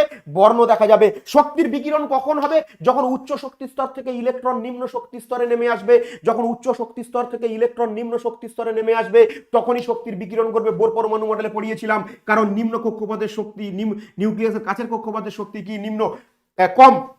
যখন বিজ্ঞানীরা দেখলেন যে বিভিন্ন ধরনের বর্ণ তৈরি হচ্ছে আর শক্তির বিকিরণ হলে আর বিভিন্ন ধরনের শক্তি যখন বিভিন্ন ধরনের বর্ণ দেখা যাচ্ছে, বিজ্ঞানীরা যখন দেখলেন রেখা বর্ণালীর মাধ্যমে যে বিভিন্ন ধরনের বর্ণ দেখা যাচ্ছে, রেখা বর্ণালীতে বিভিন্ন ধরনের বর্ণ দেখা যায়, বিভিন্ন ধরনের বর্ণ দেখা যাচ্ছে, যখন বিজ্ঞানীরা যখন দেখলেন এই রকমের বর্ণ দেখা যাচ্ছে এবং তাদের মধ্যে কালো কালো দাগ, সেখান থেকে তারা সিদ্ধান্তে আসলেন হাইড্রোজেন গ্যাস যে বর্ণালী তৈরি করে সেটা কি রেখা বর্ণালী, নম্বর 1। নম্বর 2, বিভিন্ন ধরনের বর্ণ যেহেতু দেখা যাচ্ছে, ডিফারেন্ট কালারের যখন বর্ণ দেখা যাচ্ছে তখন তারা ভাবলেন যে নিশ্চয়ই হাইড্রোজেন পরমাণুর ইলেকট্রনগুলি বিভিন্ন ধরনের শক্তির বিকিরণ করছে, বিভিন্ন ধরনের শক্তির বিকিরণ করছে, বিভিন্ন ধরনের শক্তির বিকিরণ করছে। তাই আলাদা আলাদা শক্তির বিকিরণ হলে আলাদা আলাদা তরঙ্গ দৈর্ঘ্য হবে। আলাদা আলাদা শক্তির বিকিরণে যেমন লাল আলোর ক্ষেত্রে তরঙ্গ দৈর্ঘ্য আলাদা, তোমরা জানো। নীল আলোর তরঙ্গ দৈর্ঘ্য, এগুলো তো বেসিক ব্যাপার জানতে হবে ভাই। লাল আলোর তরঙ্গ দৈর্ঘ্য ভিন্ন, নীল আলোর তরঙ্গ দৈর্ঘ্য ভিন্ন, সবুজ আলোর তরঙ্গ দৈর্ঘ্য ভিন্ন, বেগুনি আলোর তরঙ্গ দৈর্ঘ্য ভিন্ন, হ্যাঁ, বিভিন্ন আলোর তরঙ্গ দৈর্ঘ্য ভিন্ন। তাহলে বিভিন্ন যখন লাইট দেখতে পাচ্ছে, বিজ্ঞানীরা যখন বিভিন্ন ধরনের লাইট দেখতে পাচ্ছে, আলো দেখতে পাচ্ছে, সেখান থেকে বিজ্ঞানীরা সিদ্ধান্ত করলেন যে না, হাইড্রোজেন এমন কিছু ঘটনা ঘটাচ্ছে যার ফলে বিভিন্ন ধরনের শক্তি নির্গত হচ্ছে সেই মানে হাইড্রোজেন গ্যাসের মধ্য থেকে, যার ফলে বিভিন্ন ধরনের বর্ণ দেখা যাচ্ছে। আশা করি ব্যাপারটা বোঝা গেছে। তো বিজ্ঞানীরা তখন সিদ্ধান্তে আসলেন যে না, তাহলে হাইড্রোজেনের ইলেকট্রনগুলি যখন উত্তেজিত হয়ে যাচ্ছে তখন সেই ইলেকট্রনগুলি নিশ্চিত বিভিন্ন ধরনের কক্ষপথে থাকছে। বিভিন্ন ধরনের, মনে করো হাইড্রোজেনের একটা ইলেকট্রন ছিল 1 নম্বর কক্ষপথে, সেখান থেকে মনে করো সে চলে গেছে হয়তো 2 নম্বর কক্ষপথে, বা কোনো ইলেকট্রন মনে করো চলে গেছে 3 নম্বরে, বা কোনো ইলেকট্রন মনে করো 4 নম্বরে, উত্তেজিত হয়ে কখনো 1 নম্বরে, কখনো 2 নম্বরে, কখনো 3 নম্বরে। এইবার যখন বিভিন্ন কক্ষপথ থেকে ইলেকট্রনগুলি আবার যখন বিভিন্ন কক্ষপথে নেমে আসছে, বিভিন্ন কক্ষপথ থেকে ইলেকট্রনগুলি যখন আবার নেমে আসছে, তখন মনে করো এখান থেকে এখানে নেমে আসলো, মনে করো এখান থেকে এখানে নেমে আসলো, বা মনে করো এখান থেকে বিভিন্ন কক্ষপথ থেকে যখন ইলেকট্রনগুলো যখন আমি তড়িৎক্ষরণ বন্ধ করে দিচ্ছি, তাহলে প্রথমে ইলেকট্রিসিটি অ্যাপ্লাই করলাম। এবার এক লাইনে শুনে নাও, প্রথমে ইলেকট্রিসিটি অ্যাপ্লাই করলাম হাইড্রোজেন গ্যাসের মধ্যে, তড়িৎক্ষরণ ঘটালাম, হাইড্রোজেনগুলো উত্তেজিত হলো। হাইড্রোজেন উত্তেজিত হওয়ার পরে সে শক্তি নির্গত করলো। হাইড্রোজেন উত্তেজিত হওয়ার পরে সে নিম্ন শক্তি স্তর থেকে উচ্চ শক্তি স্তরে গেল। হাইড্রোজেন নির্গত হওয়ার পরে, হাইড্রোজেনকে উত্তপ্ত করার পরে ইলেকট্রনের শক্তি বেড়ে গেল। সেই ইলেকট্রনগুলি নিম্ন শক্তি স্তর থেকে উচ্চ শক্তি স্তরে গেল, শক্তি বেড়ে গেলে তো যাবেই। আবার যখন তড়িৎক্ষরণ বন্ধ করলাম তখন উচ্চ শক্তি স্তর থেকে ইলেকট্রনগুলি আবার নিম্ন শক্তি স্তরে নেমে আসলো, এবং যখন উচ্চ শক্তি স্তর থেকে নিম্ন শক্তি স্তরে আসছে তখন শক্তির বিকিরণ হয়। আর শক্তির বিকিরণ হলে বর্ণ দেখা যায়। শক্তির বিকিরণ হলে কি হয়? শক্তির বিকিরণ হলে বর্ণ দেখা যায়। শক্তির বিকিরণ হলে বর্ণ দেখা যায়। কি হয়? শক্তির বিকিরণ। তাহলে বিজ্ঞানীরা এইভাবে ভাবলেন যে তাহলে ইলেকট্রনগুলি যখন উচ্চ শক্তি স্তর থেকে নিম্ন শক্তি স্তরে নেমে আসছে তখন শক্তির বিকিরণ হচ্ছে, তার ফলে বর্ণ দেখা যাচ্ছে। বোঝা গেল? তাহলে যাই হোক, যদি কারো এটা বুঝতে একটু অসুবিধা হয় তাহলে সে কিন্তু আবার মানে ব্যাকে গিয়ে একটু দেখে নিও তোমরা। তা আমি আরো একবার বলবো, মন দিয়ে শোনো। হাইড্রোজেনকে নিলাম, উত্তপ্ত করলাম, হাইড্রোজেনের ইলেকট্রনের শক্তি বাড়লো। সেই ইলেকট্রন 1 নম্বর কক্ষপথে যেরকম ভাবে শক্তি বাড়বে, যে ইলেকট্রনের, সে বিভিন্ন রকম অনেকগুলো হাইড্রোজেন গ্যাস নিয়ে পরীক্ষা করছি, একাধিক হাইড্রোজেন গ্যাস আছে। তাহলে যার ইলেকট্রনের শক্তি যেমনটা বাড়বে সেই অনুযায়ী তারা উচ্চ কক্ষপথে চলে যাবে, রাইট? এবং যখন আমি তড়িৎক্ষরণ বন্ধ করছি তখন আবার ইলেকট্রনের শক্তি কমে যাচ্ছে, ফলে ইলেকট্রন শক্তি বিকিরণের মাধ্যমে নিম্ন শক্তি স্তরে চলে আসছে ধীরে ধীরে, এবং যখন নিম্ন শক্তি স্তরে আসছে তখন শক্তির বিকিরণ করছে। এটা বোর পরমাণু মডেলে পড়ানো হয়েছিল। উচ্চ কক্ষপথ থেকে ইলেকট্রন নিম্ন কক্ষপথে আসলে শক্তির বিকিরণ করে, আর যেখানে শক্তির বিকিরণ হবে ইলেকট্রনের সেই শক্তির বিকিরণ হবে, সেখানে বর্ণ দেখা যাবে। আর একটা কথা মনে রেখো, বর্ণ তখনই দেখা যাবে যদি সেই বিকিরিত শক্তির তরঙ্গ দৈর্ঘ্য 4000 থেকে 8000 অ্যাংস্ট্রমের মধ্যে হয়। কি বললাম, বোঝা গেল? চলো চলো আরেকটু বেসিক ব্যাপার একটু তোমাদেরকে বলবো, আরেকটু বেসিক ব্যাপার আমি তোমাদেরকে বলবো।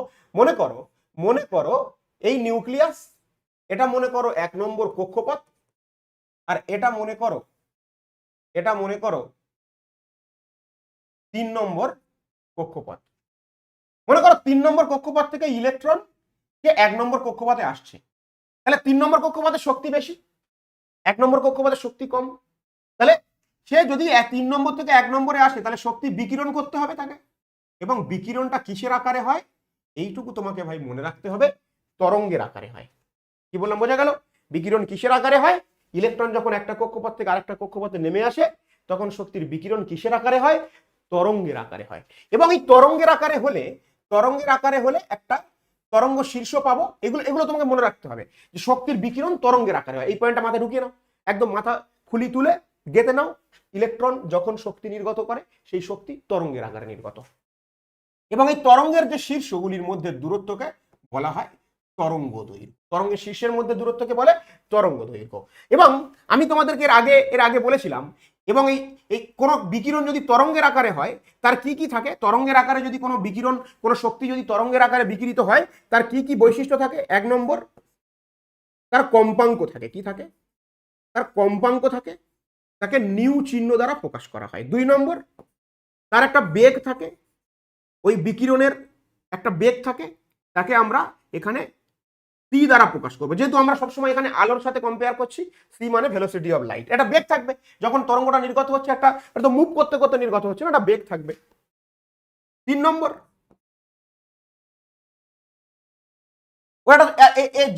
এই যে এই কক্ষপথ থেকে এই কক্ষপথে আসলে ওর একটা কি হবে? ওর একটা শক্তি থাকবে। তাহলে শক্তি যে হচ্ছে, ওই যে শক্তিটা নির্গত হচ্ছে তার মান ধরে নিচ্ছি ই, বা ডেল্টা ই, যাই হোক ডেল্টা ই শক্তি এখান থেকে এখানে নির্গত হলে কি হবে? ডেল্টা ই কেন লিখলাম? 3 নম্বর থেকে 1 নম্বরে আসতে গেলে কি হবে? যে পরিমাণ শক্তি নির্গত হবে মানে কি 3 নম্বরের শক্তি যতটা আর 1 নম্বরের শক্তি যতটা, এই দুটোর মধ্যে পার্থক্য। মনে করো এর শক্তি যদি 10 আর এর শক্তি যদি 30 হয়, তাহলে একে আসতে গেলে 1 নম্বর কক্ষপথে, যারা নতুন দেখছো তাদের জন্য বলছি আর কি, 1 নম্বর কক্ষপথের শক্তি মনে করো 10, 3 নম্বর কক্ষপথের শক্তি 30, তাহলে 1 নম্বর কক্ষপথের শক্তি নির্দিষ্ট, তাহলে 3 থেকে 1 যেতে গেলে 20 পরিমাণ শক্তি বিকিরণ করতে হবে বা ছাড়তে হবে। তার মানে কি এই দুটো কক্ষপথের মধ্যে যে শক্তির পার্থক্য সেটাই হচ্ছে কি নির্গত শক্তি, যে শক্তিটা বিকিরণ হচ্ছে তার পরিমাণ। এবার 3 থেকে 1 হলে 3 নম্বর আর 1 নম্বর কক্ষপথের মধ্যে শক্তির পার্থক্য, যদি 2 থেকে 1 আসে তো 2 আর 1 নম্বর কক্ষপথের মধ্যে যে শক্তির পার্থক্য সেটাই নির্গত হবে। ঠিক আছে? আচ্ছা, আর তরঙ্গ দৈর্ঘ্য তো বুঝে গেছো। 4 নম্বর কি?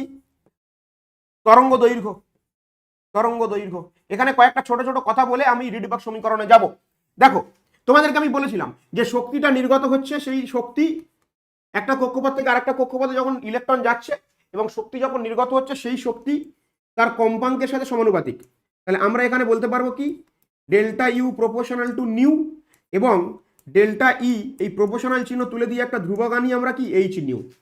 এইচ কে কি বলে? প্ল্যাঙ্কের ধ্রুবক বলে। এটা এর আগের দিনও বলেছিলাম ক্লাসে।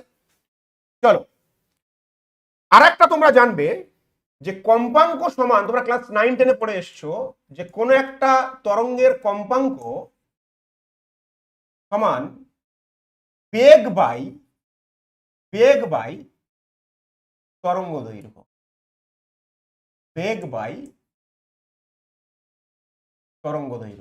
তাহলে কম্পাঙ্ক নিউ সমান বেগ যদি সি হয় আর তরঙ্গ দৈর্ঘ্য যদি ল্যামডা হয়, তাহলে nu equal to c by lambda. এই ইকুয়েশনটা আমরা মনে রাখবো। আর del E equal to h nu. তাহলে এগুলো কেন আমরা জানছি? যে একটা কক্ষপথ থেকে আরেকটা কক্ষপথে যখন হাইড্রোজেনের ক্ষেত্রে ইলেকট্রনগুলো যখন নির্গত হচ্ছে বা ইলেকট্রন যখন শক্তির বিকিরণ করছে, তখন সেই শক্তির বিকিরণ তরঙ্গের আকারে হচ্ছে। তাহলে তরঙ্গের আকারে যদি হয় তাহলে আমাদের এই তরঙ্গ সম্পর্কিত এই কয়েকটা বিষয় আমাদেরকে জানতে হবে। এগুলো ডিটেলস ইলেকট্রোম্যাগনেটিক রেডিয়েশনে আমি তোমাদেরকে পড়াবো, দেরি আছে। ওটার উপরে এরকম 1 ঘন্টা থেকে 1.5 ঘন্টা ক্লাস হবে, সেখানে এগুলো সম্পর্কে ডিটেলস আলোচনা করব। এখন জাস্ট টার্মগুলো জেনে রাখো যে ইলেকট্রন যদি শক্তির বিকিরণ করে তাহলে এই ফ্যাক্টর সে তার মধ্যে থাকে, এই ফ্যাক্টর তার মধ্যে থাকে। চলো, তাহলে কম্পাঙ্ক equal to c by lambda, del equal to h nu. চলো, হয়ে গেল। আচ্ছা, যে বিষয়টা আমি এতক্ষণে আলোচনা করলাম সেটা একটু লেখা আছে এখানে, দেখে নিও। একটি তড়িৎক্ষরণ মোক্ষম নলে খুব কম চাপে বিশুদ্ধ হাইড্রোজেন গ্যাস নিয়ে উচ্চ তড়িৎ বিভব মানে কারেন্ট প্রয়োগ করে হাইড্রোজেন গ্যাসকে উপস্থিতিতে হাইড্রোজেন গ্যাসে উপস্থিত হাইড্রোজেন অণুগুলিকে ভেঙে দিয়ে উদ্দীপ্ত হাইড্রোজেন পরমাণু উৎপন্ন করা হয় এবং এই উদ্দীপ্ত হাইড্রোজেন পরমাণুগুলি এক প্রকার আলোকরশ্মি বিকিরণ করে এবং এই নিঃসৃত আলোকরশ্মিকে স্পেকট্রোস্কোপের প্রিজমের মধ্য দিয়ে চালনা করলে ওই আলোকরশ্মি বিশ্লিষ্ট হয়ে ফটোগ্রাফি প্লেটে রেখা বর্ণালী তৈরি করে। এতক্ষণ ধরে যেটা আমি আলোচনা করলাম সেই বিষয়টি কিন্তু এখানে বলা আছে। নেক্সট, রিডবার্গ সমীকরণ। যারা আজকের নতুন দেখছো ভাই আমার প্রিয় ভাই ও বোনেরা, ছাত্র ও ছাত্রীরা, যাই বলো না কেন, তোমরা আজকের ক্লাসটা যারা প্রথমবার দেখছো তাদের এই রিডবার্গ সমীকরণ কিন্তু অসুবিধে হবে। এই জন্য আমি প্রথমে বলেছি 2 নম্বর এবং 3 নম্বর লেকচার দেখে এসে এখানে তোমাকে ওয়েলকাম থাকলো এই ক্লাসটা দেখার জন্য। এইবার দেখো, যদি মনে করো না স্যার আমি এখান থেকেই বুঝবো, কোনো অসুবিধা নেই, সেই হেল্প আমি করবো। কিরকম ভাবে হেল্প করবো দেখো, মনে করো এটা একটা নিউক্লিয়াস, মনে করো এটা একটা নিউক্লিয়াস, এটা একটা কক্ষপথ, এটা একটা কক্ষপথ, এটা একটা কক্ষপথ, এটা একটা কক্ষপথ। এই নিউক্লিয়াসকে কেন্দ্র করে যে কক্ষপথগুলি আছে, সেই মনে করো এটা 1 নম্বর কক্ষপথ, এটা 2 নম্বর কক্ষপথ, এটা 3 নম্বর কক্ষপথ, এটা 4 নম্বর। বিজ্ঞানী রিডবার্গের উদ্দেশ্য ছিল যে আমি এমন একটা সমীকরণ বানাবো যে সমীকরণের সাহায্যে হাইড্রোজেনের বর্ণালীগুলো কেন তৈরি হচ্ছে সেটা আমি জানবো। এবং বর্ণালী জানতে গেলে কোনো একটা বিকিরণ, কোনো একটা শক্তির বিকিরণ সে বর্ণ দেখাচ্ছে কি দেখাচ্ছে না সেটা ডিপেন্ড করছে সেই বিকিরণের তরঙ্গ দৈর্ঘ্যের উপরে, সেটা ডিপেন্ড করছে সেই বিকিরণের তরঙ্গ দৈর্ঘ্যের উপরে। তাহলে উনি চেষ্টা করতে থাকলেন যে আমি রিডবার্গ, আমি বিজ্ঞানী রিডবার্গ, মানে আমি নই, মানে বিজ্ঞানী বলছেন, রিডবার্গ বলছেন যে একটা কক্ষপথ থেকে আরেকটা কক্ষপথে যে শক্তির তরঙ্গের আকারে বিকিরণ হচ্ছে, তাহলে আমি যদি এই তরঙ্গ দৈর্ঘ্যটা ক্যালকুলেট করতে পারি, আমি যদি এই তরঙ্গ দৈর্ঘ্যটা ক্যালকুলেট করতে পারি, তাহলে তাহলে তাহলে তাহলে আমি এখানে তরঙ্গ দৈর্ঘ্যের মান জানতে পারলেই আমি এখানে বর্ণ জানতে পারবো। যদি 4000 থেকে 8000 অ্যাংস্ট্রমের মধ্যে আমি দেখি যে কাদের রয়েছে তরঙ্গ দৈর্ঘ্য, তাহলে বর্ণ জানতে পারবো। কি বললাম, বোঝা গেল? তো বিজ্ঞানী রিডবার্গ এই উদ্দেশ্যে শুরু করলেন। তোমরা জানো যে আমি এর আগের দিন প্রমাণ করেছিলাম যে দুটি কক্ষপথের মধ্যে শক্তির পার্থক্য delta E equal to 13.6 Z square into 1/n1 এর স্কোয়ার মাইনাস 1/n2 স্কোয়ার। এটা আমি আগের দিন প্রমাণ করেছিলাম যে দুটি কক্ষপথের মধ্যে শক্তির পার্থক্য ডেল্টা ই সমান 13.6 জেড স্কোয়ার ইন্টু 1/n1 এর স্কোয়ার মাইনাস 1/n2 স্কোয়ার। এটা আগের দিন প্রুভ করেছিলাম। যারা মনে করছো নতুন দেখছো স্যার এটা আমি সমীকরণটা বুঝতে একটু বুঝিয়ে দিন, তাহলে এই যে একটা কক্ষপথ থেকে আরেকটা কক্ষপথে ইলেকট্রন আসলে সেই ইলেকট্রন কতটা শক্তি বিকিরণ করবে সেটা হচ্ছে ডেল্টা ই। জেড কি? জেড হলো পারমাণবিক সংখ্যা, জেড হলো আমাদের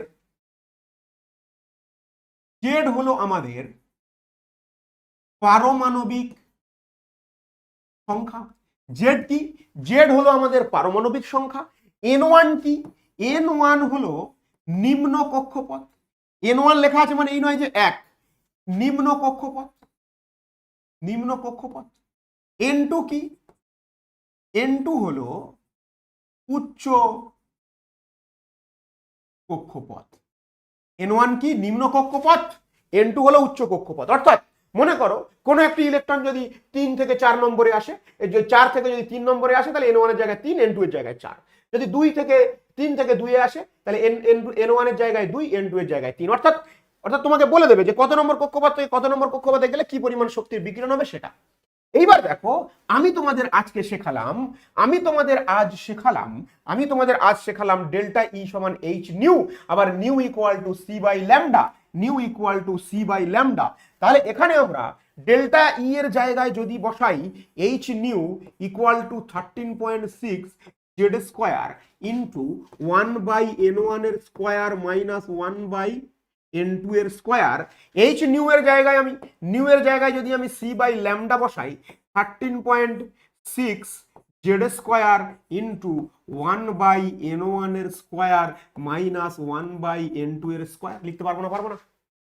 তাহলে 1/λ=1/λ= আমি লিখতে পারবো 13.6 divided by HC into Z square into 1/n1 এর স্কোয়ার মাইনাস 1/n2 স্কোয়ার। কি বললাম, বোঝা গেল কি গেল না? এইবার এইবার তুমি এই সমীকরণটা খেয়াল করে দেখো, এই সমীকরণটা খেয়াল করে দেখো 13.6/HC এটা একটা ধ্রুবক রাশি। 13.6/HC এটা কি? এটা একটা ধ্রুবক রাশি। হ্যাঁ, এটা একটা ধ্রুবক রাশি। তাহলে আমরা এখানে এই 13.6 ডিভাইডেড বাই HC এটাকে আমরা বলতে পারি কি আর, এটাকে আমরা কি বলতে পারি আর। আর ইকুয়াল টু কি, দেখো এটা একটা ধ্রুবক রাশি, তাহলে 13.6 ডিভাইডেড বাই HC এই সবগুলোকে আমরা বলতে পারি কি আর ইকুয়াল টু, আর কে বলা হয় রিডবার্গ ধ্রুবক। আর কে কি বলা হয় রিডবার্গ ধ্রুবক। এবং আমরা এই 13.6/h নিউ এই ভ্যালুগুলো দেখো, সরি এইচ নিউ কেন লিখলাম, HC তো HC 13.6/HC দেখো, সি হলো কি ভেলোসিটি অফ লাইট, এইচ হলো কি প্ল্যাঙ্কের ধ্রুবক, এগুলো সব ধ্রুবক রাশি এবং 13.6 তো নিজেই একটা ধ্রুবক। এই সবগুলোকে যদি আমরা সিজিএস পদ্ধতিতে বের করি, সবগুলোকে যদি আমরা সিজিএস পদ্ধতিতে বের করি তখন আর এর মান দাঁড়ায় 109676 সেন্টিমিটার ইনভার্স। তাহলে আর এর ভ্যালু কত, আর এর ভ্যালু কত, আর এর ভ্যালু হচ্ছে 109676। ঠিক আছে, এটা বিভিন্ন বইতে বিভিন্ন রকম থাকে, এ নিয়ে চাপ নিও না, এ নিয়ে তোমরা চাপ নিও না, 109676। ওকে, তাহলে আর এর ভ্যালু এটা। এইবার দেখো, তাহলে এই আর এর ভ্যালু এটা। এইবার তাহলে আমি এই 13.6/HC এর জায়গায় কি লিখতে পারি, আর লিখতে পারি। তাহলে 1/λ is equal to R Z square into 1/n1 এর স্কোয়ার মাইনাস 1/n2 স্কোয়ার। তাহলে এই সমীকরণটা হয়ে গেল আমাদের কি সমীকরণ, এই সমীকরণকে আমরা বলছি কি রিডবার্গ সমীকরণ। এই সমীকরণকে আমরা কি বলছি, একে কি বলছি আমরা রিডবার্গ। বইতে রিডবার্গ সমীকরণ, বইতে ডেরিভেশন অন্যরকম আছে ভাই, আগে থেকে বলে দিচ্ছি, তাতে আমার কিচ্ছুটি যায় আসে না, আমি কিন্তু এইভাবে করব। 13 সহজে করলাম, ঠিক আছে, আশা করি তোমরা এটা বুঝতে পেরেছো। এইবার দেখো, আমরা যদি জেড এর মান বসাই, যদি হাইড্রোজেনের ক্ষেত্রে হয় তো জেড এর মান 1। আমরা যদি এখানে কক্ষপথ বসাই, যে 2 নম্বর কক্ষপথ থেকে 1 নম্বর কক্ষপথে আসছে, ইলেকট্রন 2 নম্বর কক্ষপথ থেকে 1 নম্বর কক্ষপথে ইলেকট্রন নেমে আসছে, তাহলে শক্তির বিকিরণ কত হবে, মানে সেই যে শক্তির বিকিরণ হচ্ছে এখান থেকে ল্যামডা বের করলে তরঙ্গ দৈর্ঘ্য পেয়ে যাবো। কি বললাম, বোঝা গেল? তাহলে দেখো আমি আরো একবার সুন্দর করে বলে দিচ্ছি, আরো একটা নতুন পেজে রিডবার্গ সমীকরণ। তাহলে রিডবার্গ সমীকরণ আমাদের কি দাঁড়ালো, 1/λ equal to R Z square into 1/n1 এর স্কোয়ার মাইনাস 1/n2 স্কোয়ার। এটাকে আমরা কি বলছি রিডবার্গ সমীকরণ। এবার এই যে 1/λ এই মানে পদটাকে 1/λ কে বলে নিউ বার, যেটাকে বলে তরঙ্গ সংখ্যা। তোমাকে পরীক্ষায় মাঝে মাঝে বলবে যে তরঙ্গ সংখ্যা নির্ণয় করো, কি নির্ণয় করো, বললো যে 3 নম্বর কক্ষপথ থেকে কোনো ইলেকট্রন 2 নম্বর কক্ষপথে আসলো, তাহলে এর তরঙ্গ সংখ্যা নির্ণয় করো। কি বললাম, বোঝা গেল? তো তখন তখন কি করবো আমরা, n1 এর জায়গায় যা বলবে কক্ষপথ বসিয়ে দেবো, দিয়ে 1/λ এর মান বের করবো। তাহলে আমরা আরো একটা সমীকরণ করছি, তরঙ্গ সংখ্যা সমান আর জেড স্কোয়ার ইন্টু 1/n1 এর square minus 1/n2 square, right?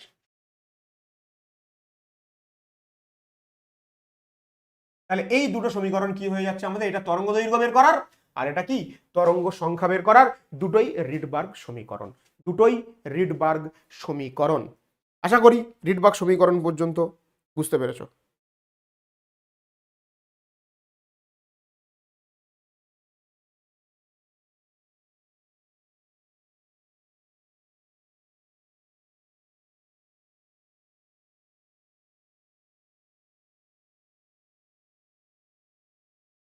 এক মিনিট।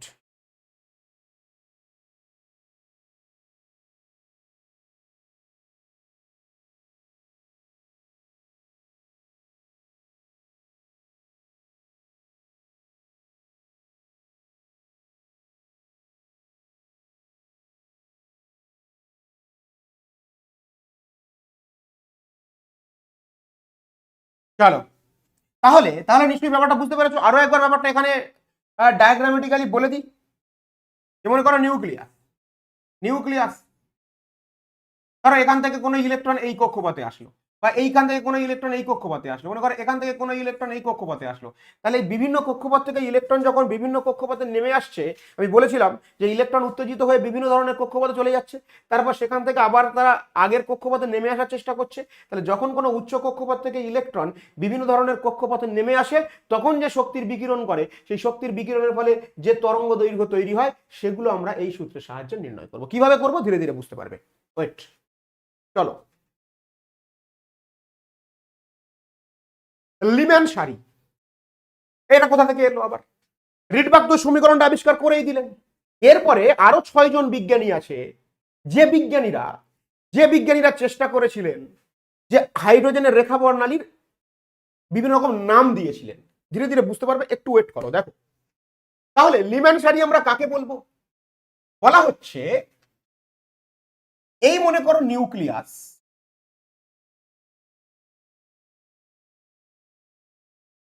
নিউক্লিয়াসের চারিদিকে বিভিন্ন রকম কক্ষপথ আছে। মনে করো এটা 1 নম্বর, এটা 2 নম্বর, এটা 3 নম্বর, 4 নম্বর, 5 নম্বর, 6 নম্বর, চলতেই থাকছে চলতেই থাকছে। দ্যাট ইজ ইনফাইনাইট, ইনফাইনাইটতম কক্ষপথ। আমি বলেছি কি এখানে অসীমতম কক্ষপথের কথা আমরা বিবেচনা করব, এখানে অসীমতম কক্ষপথের কথা আমরা বিবেচনা করব, এর আগেও বলেছি আমি। দেখো, বিজ্ঞানী লিম্যান বললেন যে 1/λ is equal to R into 1 square, হাইড্রোজেনের ক্ষেত্রে কিন্তু এগুলো সব 1/1 স্কোয়ার মাইনাস 1/n2 স্কোয়ার, যেখানে n2 equal to 2, 3, 4, 5 so on infinite. মন দিয়ে শোনো কি বিষয়টি হলো। বিজ্ঞানী লিম্যান বলছেন, বিজ্ঞানী লিম্যান লাইম্যান যাই বলো না কেন, তিনি বলছেন যে আমরা যদি, আমি তুমি ও সে,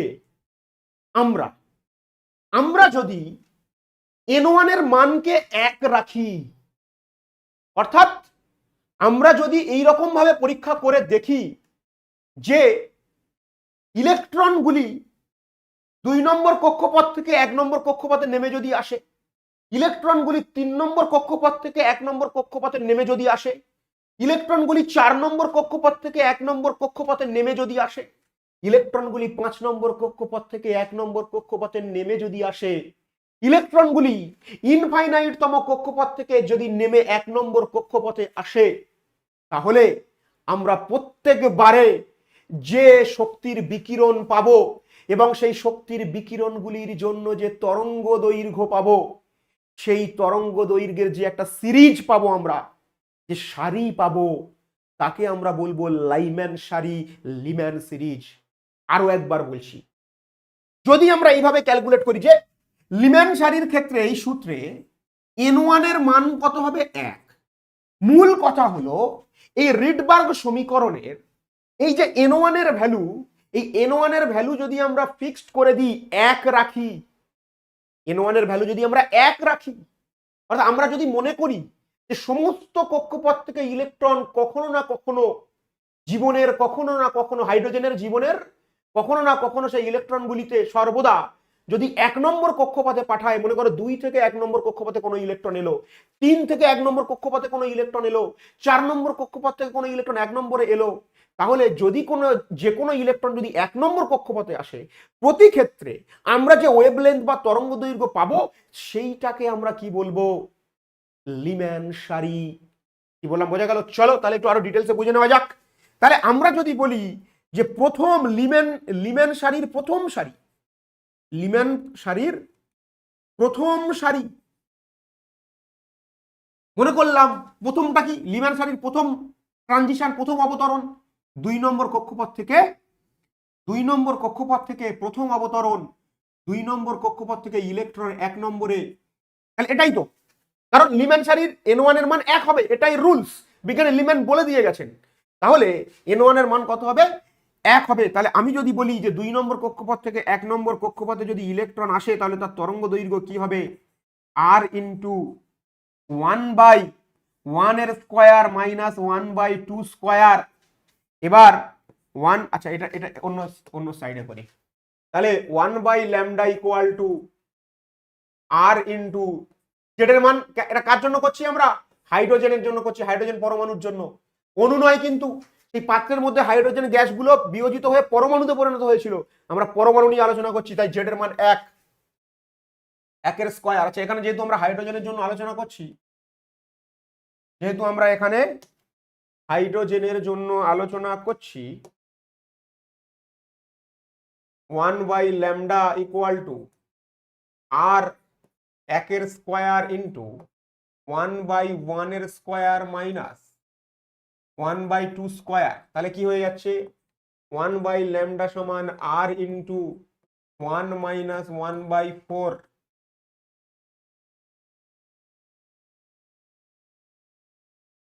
ল্যামডা ইকুয়াল টু কত 4/3, আর বোথ সাইড উল্টে দিলাম। তাহলে 4/3 ইন্টু 109678 109678। এইবার তুমি তো টেনশনে পড়ে গেছো, তুমি চিন্তায় পড়ে গেছো যে স্যার এত বড় ক্যালকুলেশন আমি কিভাবে করব, 3 এর সাথে এটা গুণ করতে হবে, করে আবার সেটাকে 4 দিয়ে ভাগ করতে হবে। তুমি ইজিলি করতে পারবে, সময় লাগবে, ক্যালকুলেটর তোমাকে ব্যবহার করতে দেবে না, রাইট? তাই আমি তোমাদের জন্য এমন একটি ছোট্ট ট্রিক্স বলবো যে তোমাদের ক্যালকুলেটর ছাড়া নিমেষেই ক্যালকুলেশন হয়ে যাবে। ক্যালকুলেটর ছাড়া নিমেষেই ক্যালকুলেশন হবে। কিভাবে স্যার একটু বলুন। সাধারণত পরীক্ষায় এই ল্যামডা এর মান অ্যাংস্ট্রমে জানতে চায়। সাধারণত পরীক্ষায় এই ল্যামডা এর মান অ্যাংস্ট্রমে জানতে চায়, বলে যে ল্যামডা এর মান কত অ্যাংস্ট্রম। ল্যামডা এর মান কিসে জানতে চায়, অ্যাংস্ট্রমে জানতে চায়। তাহলে আমি যদি তোমাকে একটা সহজ পদ্ধতি বলে দিই, একটা ছোট্ট কথা মনে রাখলে তুমি সহজেই ক্যালকুলেশন করতে পারে। কিভাবে? তুমি জানো আর এর মান 109678, জানো কি জানো না? 78 কোথাও 76 109676ও থাকে। তাহলে আমি যদি এটাকে 1/r করে লিখি তাহলে এটা আমি কি লিখবো 1/109678। দেখো আমার প্রিয় ছাত্র ও ছাত্রীরা, এই 109678 এটাকে আমি আগে থেকে ক্যালকুলেশন করে রেখেছি ব্রেনের মধ্যে। তুমি চাইলে ক্যালকুলেটরে চেক করে দেখতে পারো। এটা আসবে 911.9 বা সামথিং কিছু একটা আসবে, 911 ইন্টু 10⁻⁻8 সেন্টিমিটার, কারণ এটা আমি সেন্টিমিটার নিয়েছিলাম না, সেন্টিমিটার ইনভার্স। তাহলে 1/r ইকুয়াল টু কত? ক্যালকুলেটরে যদি দেখি আমরা 911 সামথিং ইন্টু 10⁻⁻8 সেন্টিমিটার। এবার তোমরা জানো 10⁻⁻8 সেন্টিমিটার সমান কত 1 অ্যাংস্ট্রম। তাহলে তুমি এটাকে করতে পারো কি 911 অ্যাংস্ট্রম। দেখো 1 অ্যাংস্ট্রম সমান 10⁻⁻8 সেন্টিমিটার, খুবই ক্ষুদ্র। তাহলে আমি 911কে যদি 912 অ্যাংস্ট্রম ভাবি তাতে কিছু যায় আসে না। আমি 1 এর সাথে 0.0000001 যোগ করলাম, কি হলো? কিছুই যোগ করলাম না। তাহলে আমি 911টাকে ধরে নিচ্ছি আমার ক্যালকুলেশনের সুবিধার জন্য 912 অ্যাংস্ট্রম। তাহলে সবাই মনে রাখবে আর এর মান, সবাই মনে রাখবে আর এর মান আর ইকুয়াল টু 109678 দিয়ে সে বড় একটা ক্যালকুলেশন করতে চাইবে। গিয়ে কি হবে, সে ক্যালকুলেশন করতে সময় লেগে যাবে। কিন্তু আমি তোমাদেরকে যেটা মনে রাখতে বলছি, সবাই যা মনে রাখবে আমরা তার উল্টোটা মনে রাখবো। সবাই মনে রাখবে আর এর মান, আমরা মনে রাখবো 1/r এর মান। সবাই মনে রাখবে সেন্টিমিটারে, আমরা মনে রাখবো অ্যাংস্ট্রমে। সবাই মনে রাখবে আর এর মান 109678, আমরা মনে রাখবো 1/r এর মান 912 অ্যাংস্ট্রম। ডাইরেক্ট অঙ্ক করে দেবো, 912 অ্যাংস্ট্রম গুণ করে আমরা ডাইরেক্ট উত্তর করে দেবো, অ্যাংস্ট্রমে উত্তর করে দেবো। কিভাবে স্যার? কিভাবে স্যার?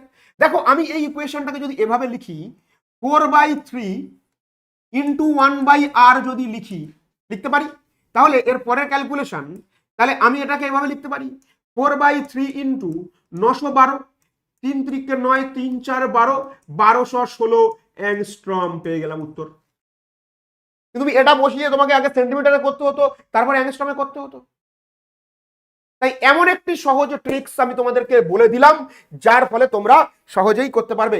তাহলে যদি আমাকে কেউ বলে লিমেন সারির প্রথম অবতরণের মান, যদি আমাকে কেউ বলে লিমেন সারির প্রথম অবতরণ, যদি আমাকে কেউ বলে লিমেন সারির প্রথম অবতরণের মান, তাহলে লিমেন সারির প্রথম অবতরণ মানে কত নম্বর থেকে কত নম্বর কক্ষপথ?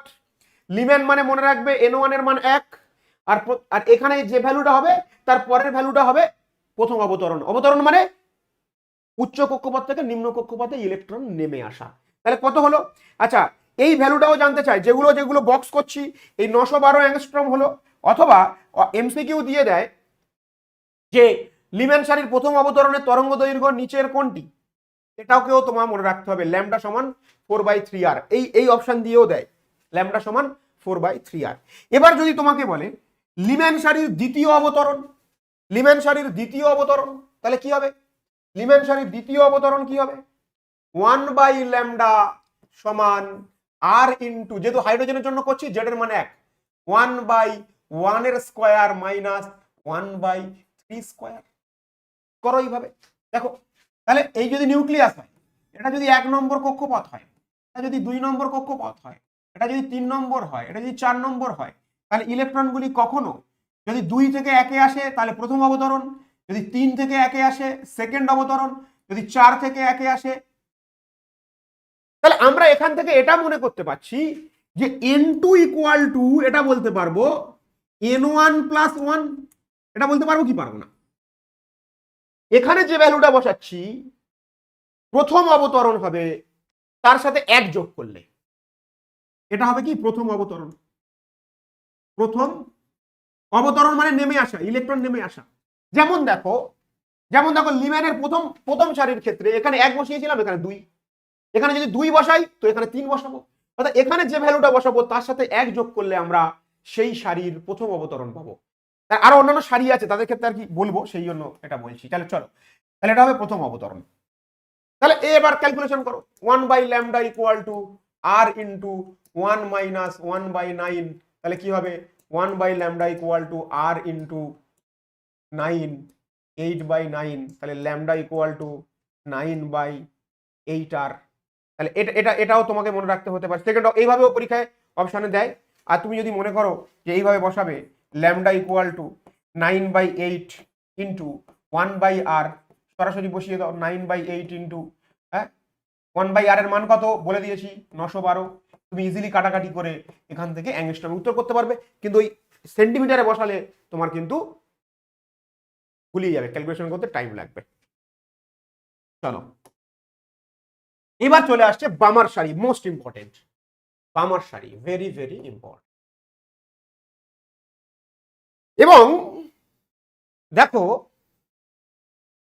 আমরা দেখলাম যে লিমেন সারির তরঙ্গ দৈর্ঘ্যের মান কত বেরিয়েছে, প্রথম তরঙ্গ দৈর্ঘ্যের মান কত বেরিয়েছে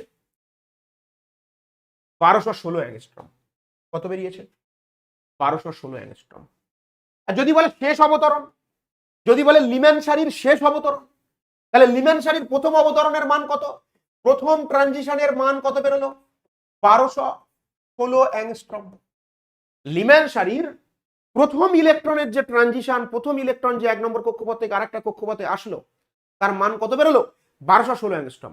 আচ্ছা বলো তো দেখি, 1216 অ্যাংস্ট্রমে হলে সেই তরঙ্গ দৈর্ঘ্যের কি বর্ণ দেখা যাবে, সেই বিকিরণের তরঙ্গ দৈর্ঘ্যের কি বর্ণ দেখা যাবে? না, কারণ বর্ণ দেখার যে তরঙ্গ দৈর্ঘ্যের যে পাল্লা সেটা কত 4000 থেকে, সেটা কত 4000 থেকে 8000, সেটা কত 4000 থেকে 8000, 4000 থেকে 8000-এর মধ্যে। তাহলে 1216 4000 থেকে কম। তাহলে লিমেন সারির প্রথম যে অবতরণ, ইলেকট্রনটা 2 নম্বর থেকে 1 নম্বরে আসছে, তার ফলে যে শক্তির বিকিরণ হচ্ছে এবং সেই শক্তির যে তরঙ্গ দৈর্ঘ্য আমরা পাচ্ছি, সেই তরঙ্গ দৈর্ঘ্যের মান যেহেতু 1216 অ্যাংস্ট্রম, তাই বর্ণ দেখা যাচ্ছে না, তাহলে অদৃশ্য বর্ণালী। চলো, এটা যদি বলে শেষ অবতরণ, যখন কোনো শেষ অবতরণ বলবে না, যে কোনো সারির যখন শেষ অবতরণ বলবে, তখন আমরা কি রাখবো 1/λ সমান r ইন্টু লিমেন মানে n1 এর মান 1 হবে মাইনাস 1/∞ এর স্কয়ার।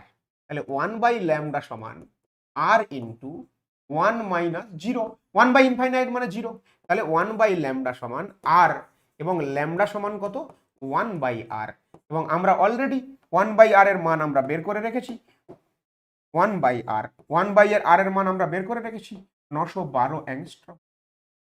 তাহলে প্রথম অবতরণ লিম্যান সারির প্রথম অবতরণের মান 1216 আর শেষ অবতরণের মান 912 অ্যাংস্ট্রম।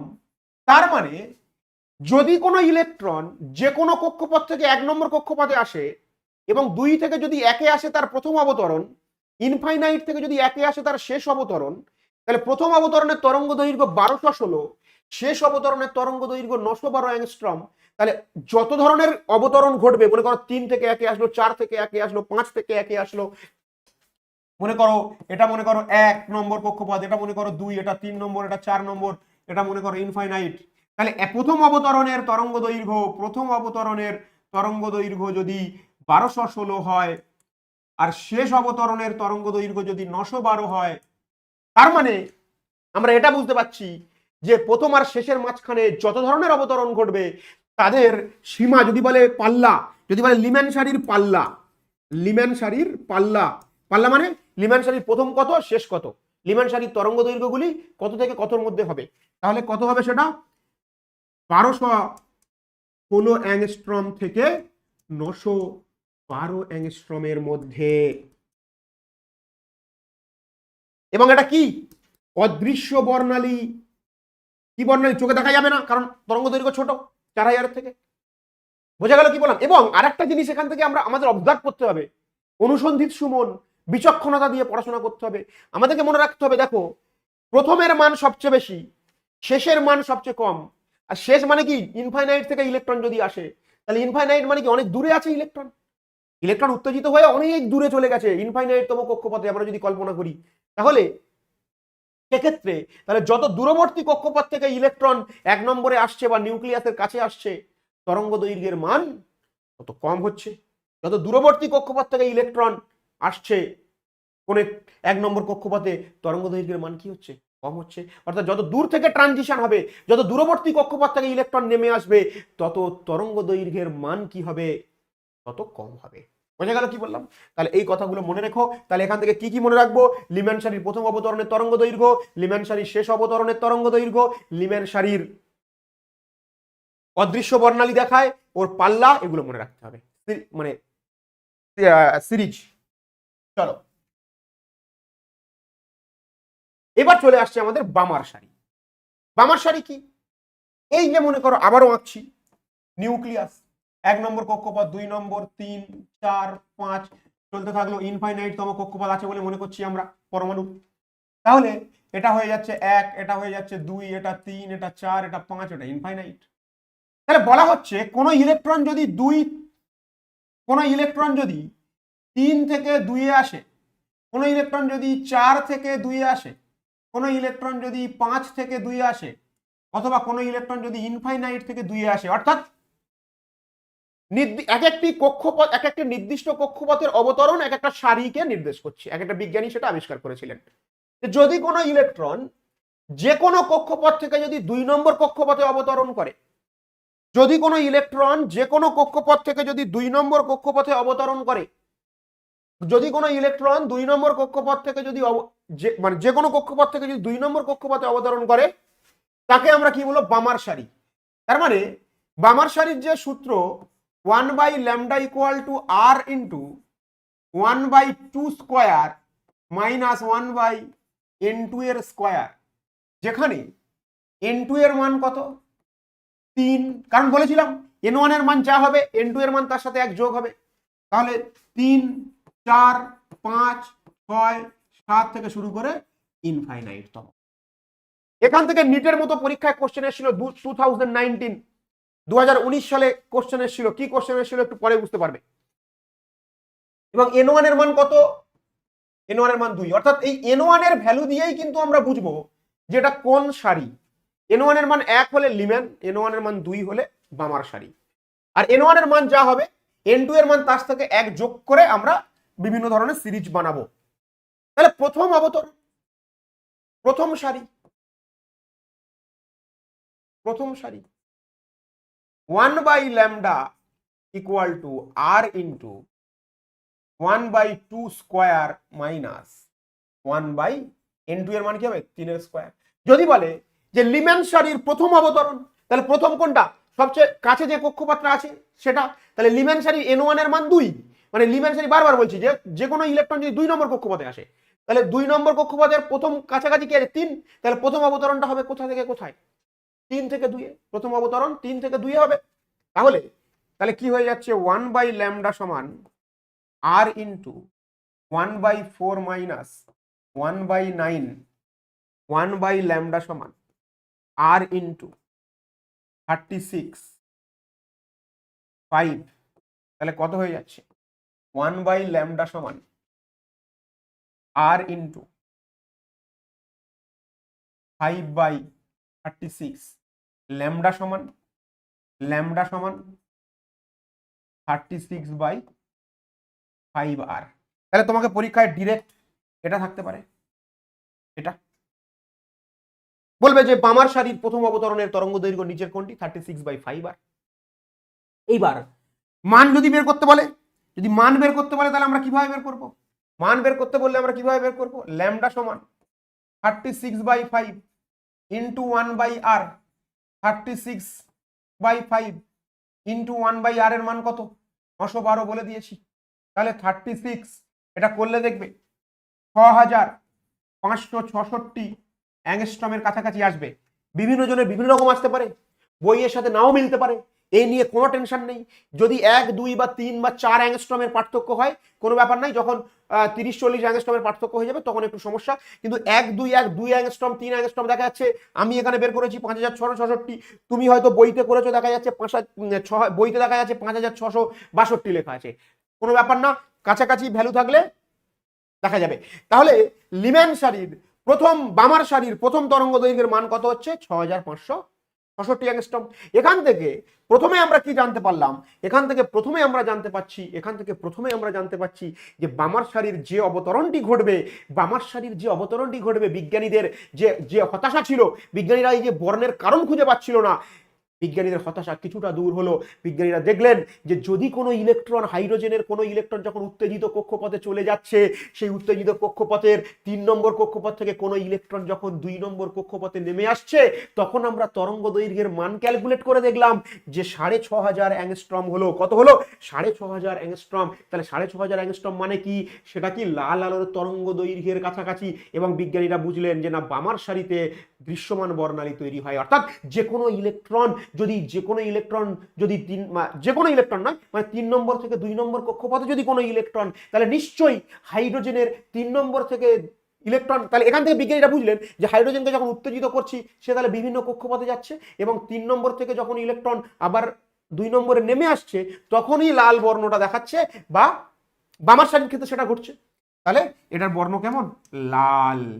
তাহলে লাল বর্ণ দৃশ্যমান বর্ণালী দেখা যায়। তাহলে এইবার বিজ্ঞানীরা চেষ্টা করতে থাকলো, আচ্ছা 4 নম্বর, তাহলে সেকেন্ড অবতরণ যদি আমরা 4 নম্বর থেকে 2 নম্বরে আসি তখনও কি বর্ণ দেখা যাবে। তো চলো আমরা একটু চেক করে নিই। আমরা সেকেন্ড অবতরণ, দ্বিতীয় অবতরণের ক্ষেত্রে দেখি 1/λ ইকুয়াল টু আর ইন্টু 2 এর স্কোয়ার মাইনাস 4 এর square, 1/λ equal to R into 1/4 minus 16। তাহলে 1/λ equal to R into 16, 4 minus 1, 1/λ equal to R into 3/16, lambda equal to 16/3r। এরকম ভাবেও কিন্তু প্রশ্ন পরীক্ষায় দেবে, মানে দিয়েছে, যে বলতে পারে যে বামার সারির দ্বিতীয় অবতরণের তরঙ্গ দৈর্ঘ্য কত। এইবার তুমি যদি এটা অ্যাংস্ট্রমে বের করতে চাও, 16/3 ইন্টু 912, এটা ক্যালকুলেট করো, 3 3 9, 3 4 12, গুণ করো কত হবে দেখো, গুণ করলে কত হচ্ছে, গুণ করো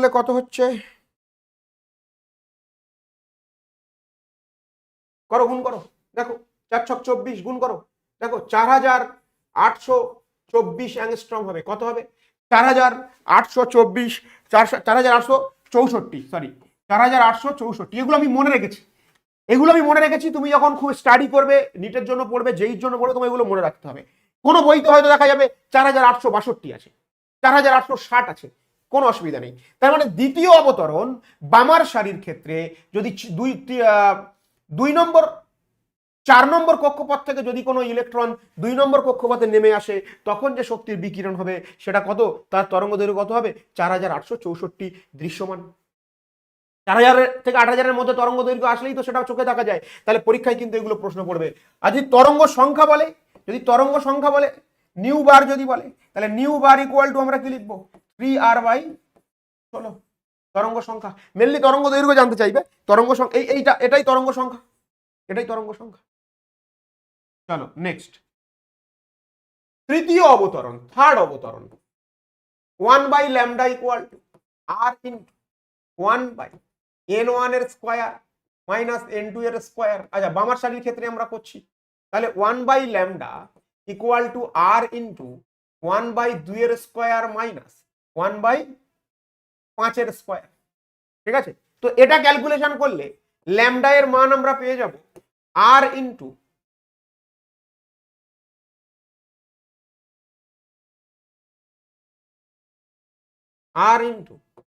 1/4 মাইনাস 1/25।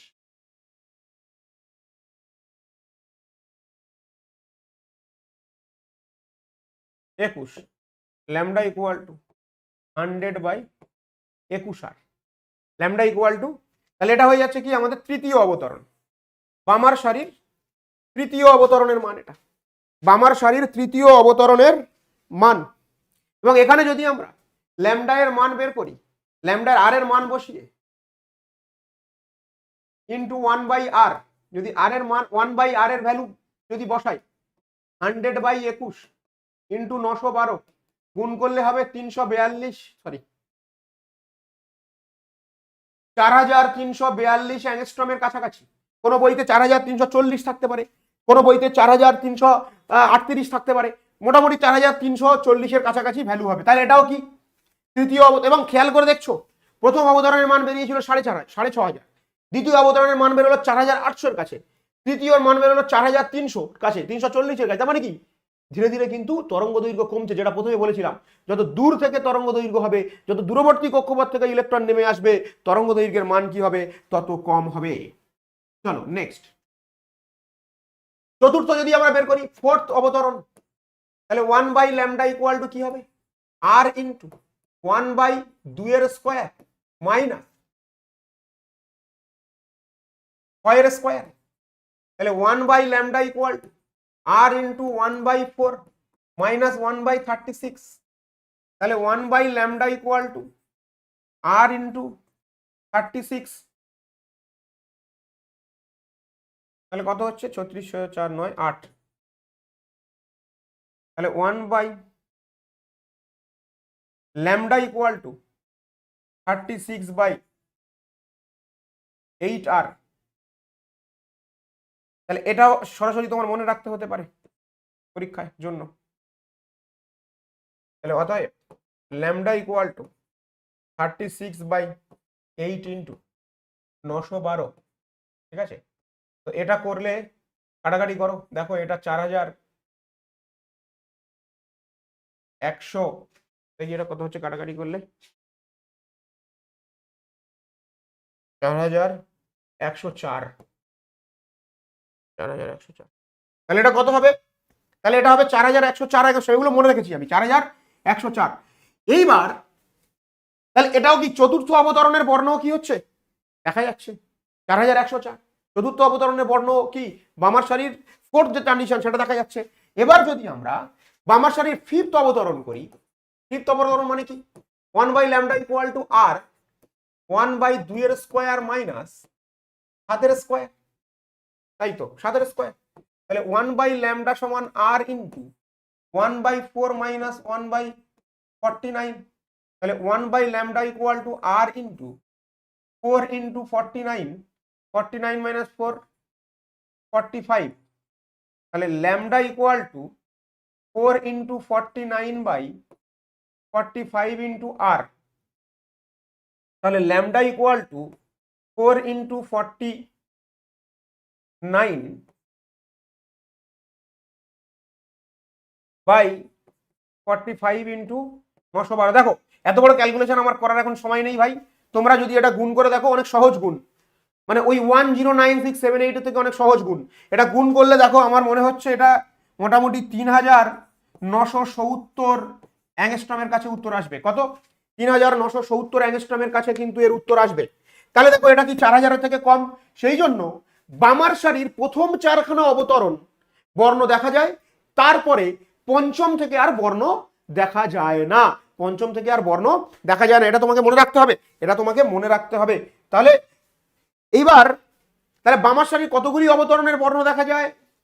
4টি অবতরণ। আমি যদি এখানে লিখি,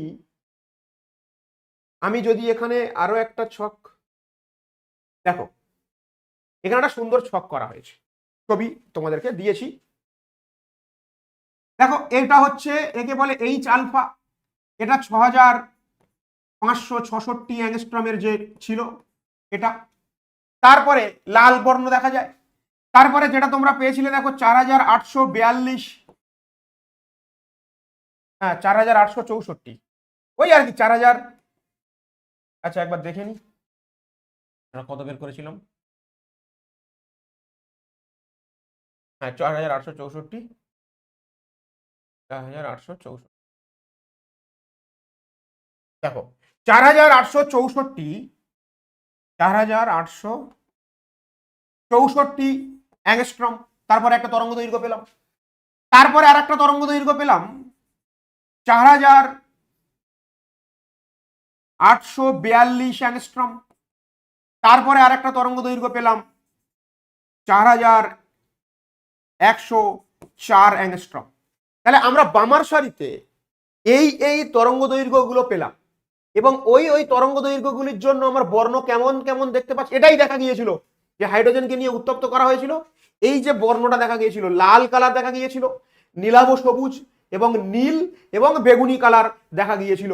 তাহলে কেন দেখা গিয়েছিল আমরা এবার বুঝতে পারছি, কারণ আমরা তরঙ্গ দৈর্ঘ্য ক্যালকুলেট করে দেখলাম বামার সারির ক্ষেত্রে লাল আলো 6566 অ্যাংস্ট্রম পেলাম, একটা তরঙ্গ দৈর্ঘ্য পেলাম 4864, আর একটা পেলাম 4842, আর একটা পেলাম 4104। তাহলে এই তরঙ্গ দৈর্ঘ্যগুলো তৈরি হচ্ছে বলেই হাইড্রোজেনের বর্ণ দেখা গিয়েছিল। I think clear. এবার এটাকে যদি আমরা একটা খুব সহজ ছকের মাধ্যমে জেনে নিই, এইখানেই করে দিচ্ছি ছকটা।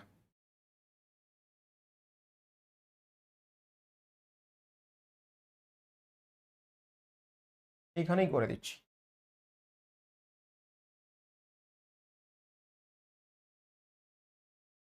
n2 equal to 1, sorry n2 equal to n1 equal to 2, n2, আচ্ছা এইভাবে না করে আমরা এটা এভাবেও করতে পারি।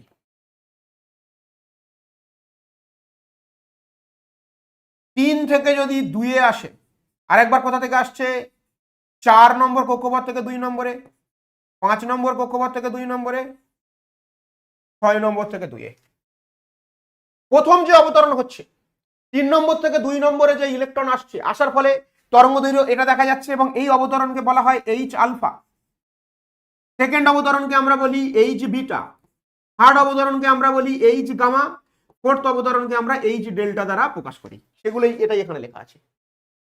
আচ্ছা এইচ আলফা প্রথম অবতরণ, তরঙ্গ দৈর্ঘ্য কত? 6566 অ্যাংস্ট্রম প্রথম অবতরণের তরঙ্গ দৈর্ঘ্য। তার ফলে বর্ণ কিরকম? লাল। এইভাবে মনে রাখবে। সেকেন্ড অবতরণ 4 নম্বর থেকে ইলেকট্রন যখন 2 নম্বরে আসছে, তখন তরঙ্গ দৈর্ঘ্য কত? 4864 অ্যাংস্ট্রম। বর্ণ কেমন? নীলাভ সবুজ, নীলাভ সবুজ। যখন ইলেকট্রন 5 থেকে 2-এ আসছে, তরঙ্গ দৈর্ঘ্য কত? 4842, 4800, আচ্ছা এটা 4864, আচ্ছা 4842 42 আর 64 তো এটা 4342 মোস্ট প্রবাবলি। 4800 নয়, এটা 4342। ওকে, 4342, 800 নয় 300, 4342। কেমন এটা? নীল কালার, নীল। আর শেষেরটা 4104, এটা হচ্ছে বেগুনি। তাহলে কোন অবতরণের বর্ণ, এইচ আলফার বর্ণ কেমন, এইচ বিটার বর্ণ কেমন, এইচ গামার, এইচ ডেল্টা, তোমাকে মনে রাখতে হবে। কিছু কিছু জিনিস তো মনে রাখতে হবে ভাই, তাই না? চলো, প্যাসচেন সারি, নিউক্লিয়াস, কক্ষপথ 1 2 3 4 5, অর্থাৎ কোন ইলেকট্রন যদি যে কোনো N1 এর মান 1 করে বাড়ছে আর কি, যে কোনো কক্ষপথ থেকে যদি 3 নম্বরে আসে তাহলে তাকে আমরা কি বলবো? প্যাসচেন। যে কোনো ইলেকট্রন 1 নম্বর কক্ষপথে আসলে লিম্যান, যে কোনো ইলেকট্রন 2 নম্বর কক্ষপথে আসলে বামার, যে কোনো ইলেকট্রন 3 নম্বর কক্ষপথে আসলে প্যাসচেন। এবার তোমাদের হোমওয়ার্ক থাকবে কিরকম? তাহলে প্যাসচেন সারির 1/λ সমান, যেহেতু আমরা হাইড্রোজেনের ক্ষেত্রে করছি প্রত্যেকবার জেড এর মান 1, 3 এর স্কয়ার মাইনাস 1/n2 এর স্কয়ার, যেখানে n2 ইকুয়াল টু 4 5 6 ইনফাইনাইট। তোমরা কি করবে? তোমরা এর প্রথম অবতরণের তরঙ্গ দৈর্ঘ্য, প্রথম অবতরণের তরঙ্গ দৈর্ঘ্য আর শেষ অবতরণ, শেষ অবতরণ মানে কি? n2 এর মান, n2 এর মান ইনফাইনাইট। যে কোনো ক্ষেত্রে n2 এর মান কি হবে? ইনফাইনাইট, যদি শেষ অবতরণ বলে। তাহলে এটা হোমওয়ার্ক থাকলো। শুধু মনে রাখবে প্যাসচেন মানে n1 এর মান 3, প্যাসচেন মানে n1 এর মান 3। এরপরে চলে আসছে কি? ব্র্যাকেট সারি, ব্র্যাকেট সারি। তাহলে 1/λ ইকুয়াল টু r ইন্টু 1/4 এর স্কোয়ার মাইনাস n2 এর স্কোয়ার, যেখানে n2 ইকুয়াল টু 5 6 7 8 থেকে শুরু করে ইনফাইনাইট। এটারও প্রথম অবতরণ শেষ অবতরণ বের করবে। প্রথম অবতরণ মানে n2 এর মান কত বসাবো? 5। শুরুতে বলেছিলাম মনে আছে, n1 এর মান যা হবে n2 এর মান তার সাথে 1 যোগ করলে প্রথম অবতরণ পাবো, আর ইনফাইনাইট বসালে শেষ অবতরণ পাবো। কোন সারি? 1/λ ইকুয়াল টু r ইন্টু 1/5 এর স্কোয়ার, আগেটা 4 নিয়েছিলাম, 5 এর স্কোয়ার মাইনাস 1/n2 এর স্কোয়ার, যেখানে n2 ইকুয়াল টু 6 7 8 9 ইনফাইনাইট। প্রথম অবতরণ শেষ অবতরণ, প্রথম অবতরণ শেষ অবতরণ। এই প্রথম অবতরণ এবং শেষ অবতরণের মান বের করলে তোমরা দেখবে এই যে প্যাসচেন, ব্র্যাকেট, ফুন্ড, এগুলো সবই দেখবে সব 8000-এর অনেক বেশি তরঙ্গ দৈর্ঘ্য বেরোচ্ছে, 8000-এর অনেক বেশি তরঙ্গ দৈর্ঘ্য বেরোচ্ছে, ফলে এগুলো আমরা চোখে দেখতে পাই না। হামফ্রিস, হামফ্রিস সারি 1/λ ইকুয়াল টু r ইন্টু 1/6 এর স্কোয়ার মাইনাস 1/n2 এর স্কোয়ার, যেখানে n2 ইকুয়াল টু 7 8 9 এইভাবে ইনফাইনাইট। ইনফাইনাইট বোঝা গেল? চলো মন দিয়ে শোনো, ভেরি ভেরি ইম্পর্টেন্ট একটি সিরিজ। দেখো, লিম্যান সারির যে তরঙ্গ দৈর্ঘ্যগুলি বেরিয়েছে, লিম্যান সারির যে তরঙ্গ দৈর্ঘ্যগুলি বেরিয়েছে, সেই লিম্যান সারি অদৃশ্য তো বটেই, চোখে তো দেখা যায় না, এবং সেটা অতি বেগুনি রশ্মির যে তরঙ্গ দৈর্ঘ্য, সেই তরঙ্গ দৈর্ঘ্যের সাথে, সেই তরঙ্গ দৈর্ঘ্যের পাল্লার মধ্যে পড়ছে। সেই জন্য লিম্যান সারি কোন ক্যাটাগরির মধ্যে পড়ছে? অতি বেগুনি রশ্মি। বামার সারি দৃশ্যমান, আমরা চোখে দেখলাম। প্যাসচেন, ব্র্যাকেট, আচ্ছা পাচেন লেখা আছে, তোমরা ভাবো না পাচন প্রক্রিয়া। প্যাসচেন, ব্র্যাকেট, ফ্রুন্ড, এরা কি? এরা হচ্ছে অবলোহিত ইনফ্রারেড, অবলোহিত সারির মধ্যে পড়ছে। তাহলে লিম্যান সারি অতি বেগুনি রশ্মি, বামার সারি দৃশ্যমান, চোখেই দেখতে পাচ্ছি। প্যাসচেন, ব্র্যাকেট, ফ্রুন্ড এরা অবলোহিত। এইবার দেখো, পরীক্ষায় একবার প্রশ্ন পড়েছিল 2019 সালে নিটের কোশ্চেন পড়েছিল যে নিচের কোন সারিটির, নিচের কোন সিরিজের কোনটির দৃশ্যমান বর্ণালী দেখা যায়? কোনটির নিচের কোনটির দৃশ্যমান বর্ণালী দেখা যায়? তো দৃশ্যমান বর্ণালী কার দেখা যায়? বামারের। পরীক্ষা পড়তে পারে কোনটি অতিবেগুনি, কোনটি অবলোহিত, পড়তে পারে। ঠিক আছে, তো চলো নেক্সট। আচ্ছা, এটা শুরুতে বলেছিলাম, হাইড্রোজেন পরমাণুর রেখা বর্ণালীর কোন সারির অন্তিম রেখা হচ্ছে তরঙ্গদৈর্ঘ্য হচ্ছে ক্ষুদ্রতম, আর যেটা প্রথম সেটা হচ্ছে বৃহত্তম। তাহলে যদি তোমাকে বলে, দেখো আমি তাকে বলে দিচ্ছি, যে কোনো সারির অন্তিম তরঙ্গ দৈর্ঘ্য যদি বলে, অন্তিম তরঙ্গ দৈর্ঘ্য সেটা ইকুয়াল টু কি হবে? সেটা হবে ক্ষুদ্রতম। অন্তিম তরঙ্গ দৈর্ঘ্য হবে কি? ক্ষুদ্রতম। কারণ আমি ক্যালকুলেট করেও দেখালাম, অন্তিম তরঙ্গ দৈর্ঘ্য হবে ক্ষুদ্রতম। তার মানে যে কোনো সারির অন্তিম তরঙ্গ দৈর্ঘ্য যদি আমরা বের করতে চাই, তাহলে কি হবে? 1/n1 এর স্কয়ার মাইনাস সবসময় কি হবে? ইনফিনিটির স্কয়ার। 1/λ সমান 1/n1 এর স্কয়ার। আচ্ছা, আরটা কোথায় গেল? আচ্ছা, আর তাহলে 1/λ ইকুয়াল টু r/n1 এর স্কয়ার। তাহলে ল্যামডা ইকুয়াল টু n1 এর স্কয়ার বাই r। এই শর্টকাট ট্রিক্সটাও তুমি মনে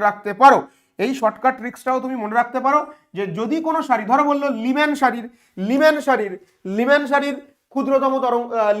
ক্ষুদ্রতম তরঙ্গ দৈর্ঘ্য, তাহলে তুমি এখানে 1 এর স্কয়ার তলায় r বসালে উত্তর হয়ে যাবে 1/r। যদি বলে বামার শাড়ির, এবার কি তোমরা তো জানো লিম্যানের ক্ষেত্রে তোমরা তো জানোই, লিম্যানের ক্ষেত্রে তোমরা জানো যে n1 এর মান কত? 1। পামারের ক্ষেত্রে তোমরা জানো n1 এর মান কত? 2। প্যাশ্চেনের ক্ষেত্রে তোমরা জানো n1 এর মান কত? 3। তাহলে এইভাবে তুমি যদি এখানে বসালে তুমি কিন্তু ক্ষুদ্রতম তরঙ্গ দৈর্ঘ্য পাবে। তাহলে এটা কি? এটা হচ্ছে ক্ষুদ্রতম বা minimum, lambda minimum equal to n1 square by r। বোঝা গেল? এই সূত্র ব্যবহার করে করতে পারো তুমি। চলো নেক্সট। হাইড্রোজেন পরমাণুর প্রথম তরঙ্গ দৈর্ঘ্য বা বৃহত্তম। দেখো আমি এটাও তোমাদেরকে বলেছি, যে এর আগে ক্যালকুলেট করে দেখিয়েছি যে প্রথম যে তরঙ্গ দৈর্ঘ্যটি বেরোবে সেটা সব সময় কি হবে? দীর্ঘতম তরঙ্গ দৈর্ঘ্য। তাহলে প্রথম তরঙ্গ দৈর্ঘ্য, প্রথম ল্যামডা ইকুয়াল টু বৃহত্তম ল্যামডা। তাহলে আমরা কি জানি?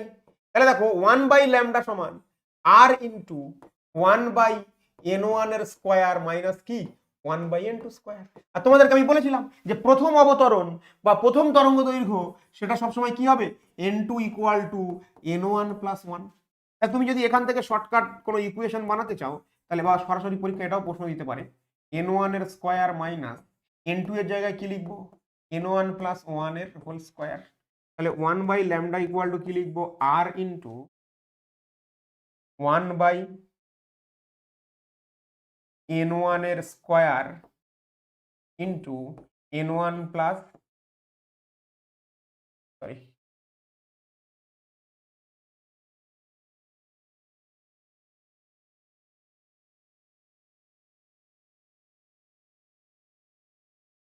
এটা। তাহলে 1/λ সমান r into n1 square plus 1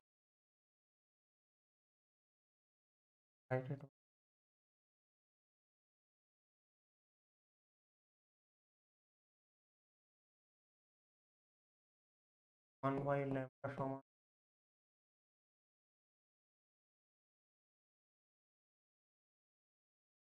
plus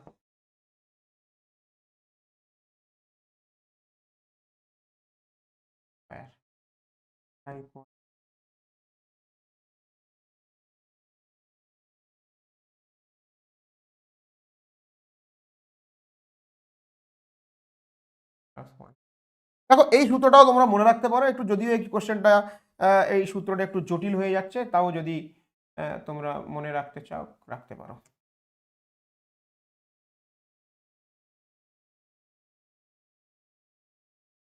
যদি তোমাকে ম্যাক্সিমাম তরঙ্গ দৈর্ঘ্য বের করতে বলে, জাস্ট কিছু না, অঙ্ক করলাম 1/n1 এর স্কয়ার মাইনাস 1/n1 প্লাস 1 এর হোল স্কয়ার। এটা ক্যালকুলেশন করলাম, করে আমি দেখলাম যে এইভাবে মনে রাখতে পারো, দীর্ঘতম তরঙ্গ দৈর্ঘ্য যদি বের করতে বলে তাহলে এখানে কি করব? n1 এর স্কয়ার ইন্টু n1 প্লাস 1 এর স্কয়ার প্লাস 2 আচ্ছা 8টা কোথায় চলে গেল আবার, দাঁড়াও দাঁড়াও, ল্যামডা তলায় হয়ে যাবে একটা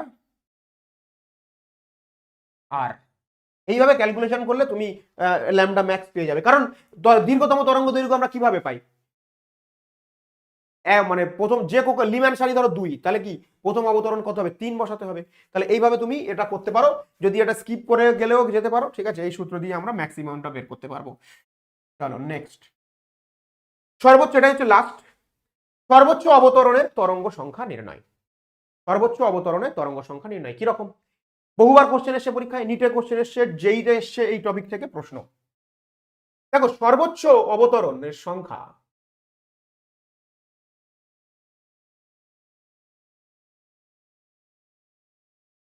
সর্বোচ্চ অবতরণ ইকুয়াল টু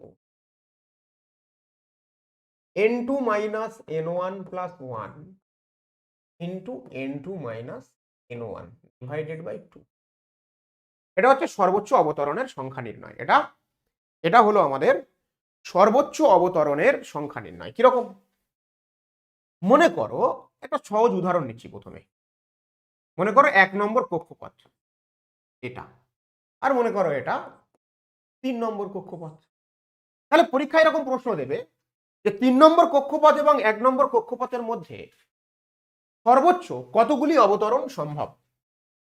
তাহলে 3 আর 1-এর মধ্যে আর কত নম্বর কক্ষপথ আছে, 2 নম্বর, তাই না? তাহলে কোনো ইলেকট্রন 2 থেকে 1-এ আসতে পারে, আবার কোনো ইলেকট্রন 3 থেকেও 1-এ আসতে পারে, আবার কোনো ইলেকট্রন ও 3 থেকে 2-এও আসতে পারে। তার মানে 2 নম্বর কক্ষপথটা না বললেও তোমাকে পরীক্ষায় যখন বলছে যে 3 থেকে 1-এর মধ্যে কতগুলি কক্ষপথের কতগুলি অবতরণ হতে পারে, তাহলে ম্যাক্সিমাম কতগুলি অবতরণ হতে পারে, 3 প্রকার অবতরণ হতে পারে। পরীক্ষায় প্রশ্ন পড়েছে এরকম, কোশ্চেনগুলো সেট করা হয়নি যদিও, পরে যখন আমি কোশ্চেন করাবো তখন তোমরা বুঝতে পারবে, ঠিক আছে।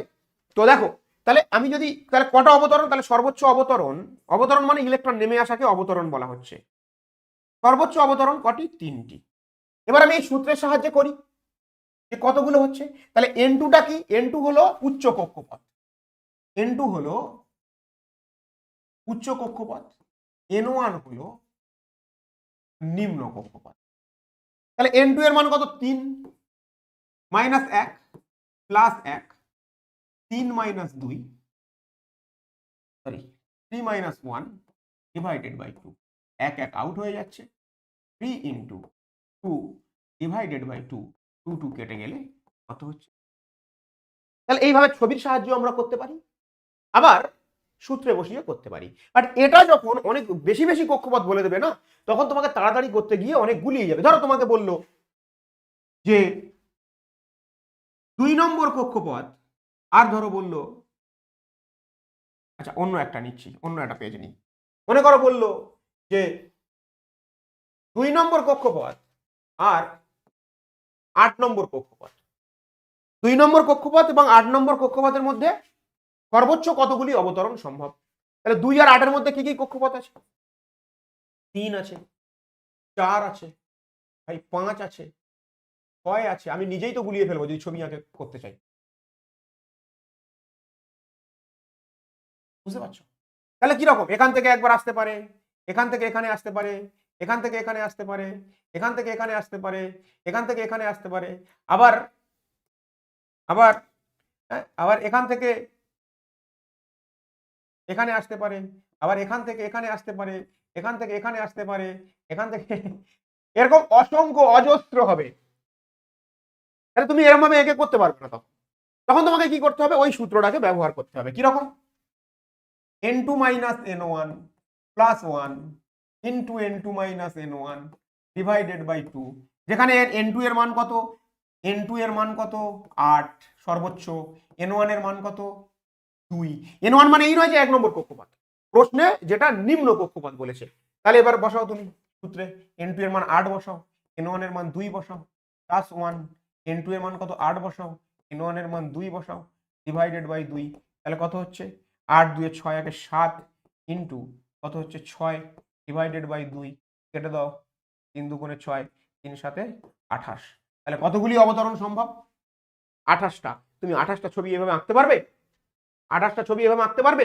পারবে না। তাহলে এরকম যদি একটা দুটো কক্ষপথের মধ্যে দুটি কক্ষপথের মধ্যে যদি অবতরণের সংখ্যা জানতে চায় দুটি কক্ষপথের মধ্যে, তাহলে আমরা এই ফর্মুলা মেনটেন করে করব। আশা করছি বুঝতে পেরেছো, টপিকটা ভালো লেগেছে। প্রথম থেকে শেষ পর্যন্ত যারা দেখেছো, ক্লাসটা যদি ভালো লাগে অবশ্যই লাইক করো, কমেন্ট করো, বন্ধুদেরকে শেয়ার করো, যারা দেখতে পাচ্ছে না তারা যেন দেখার সুযোগ পায়।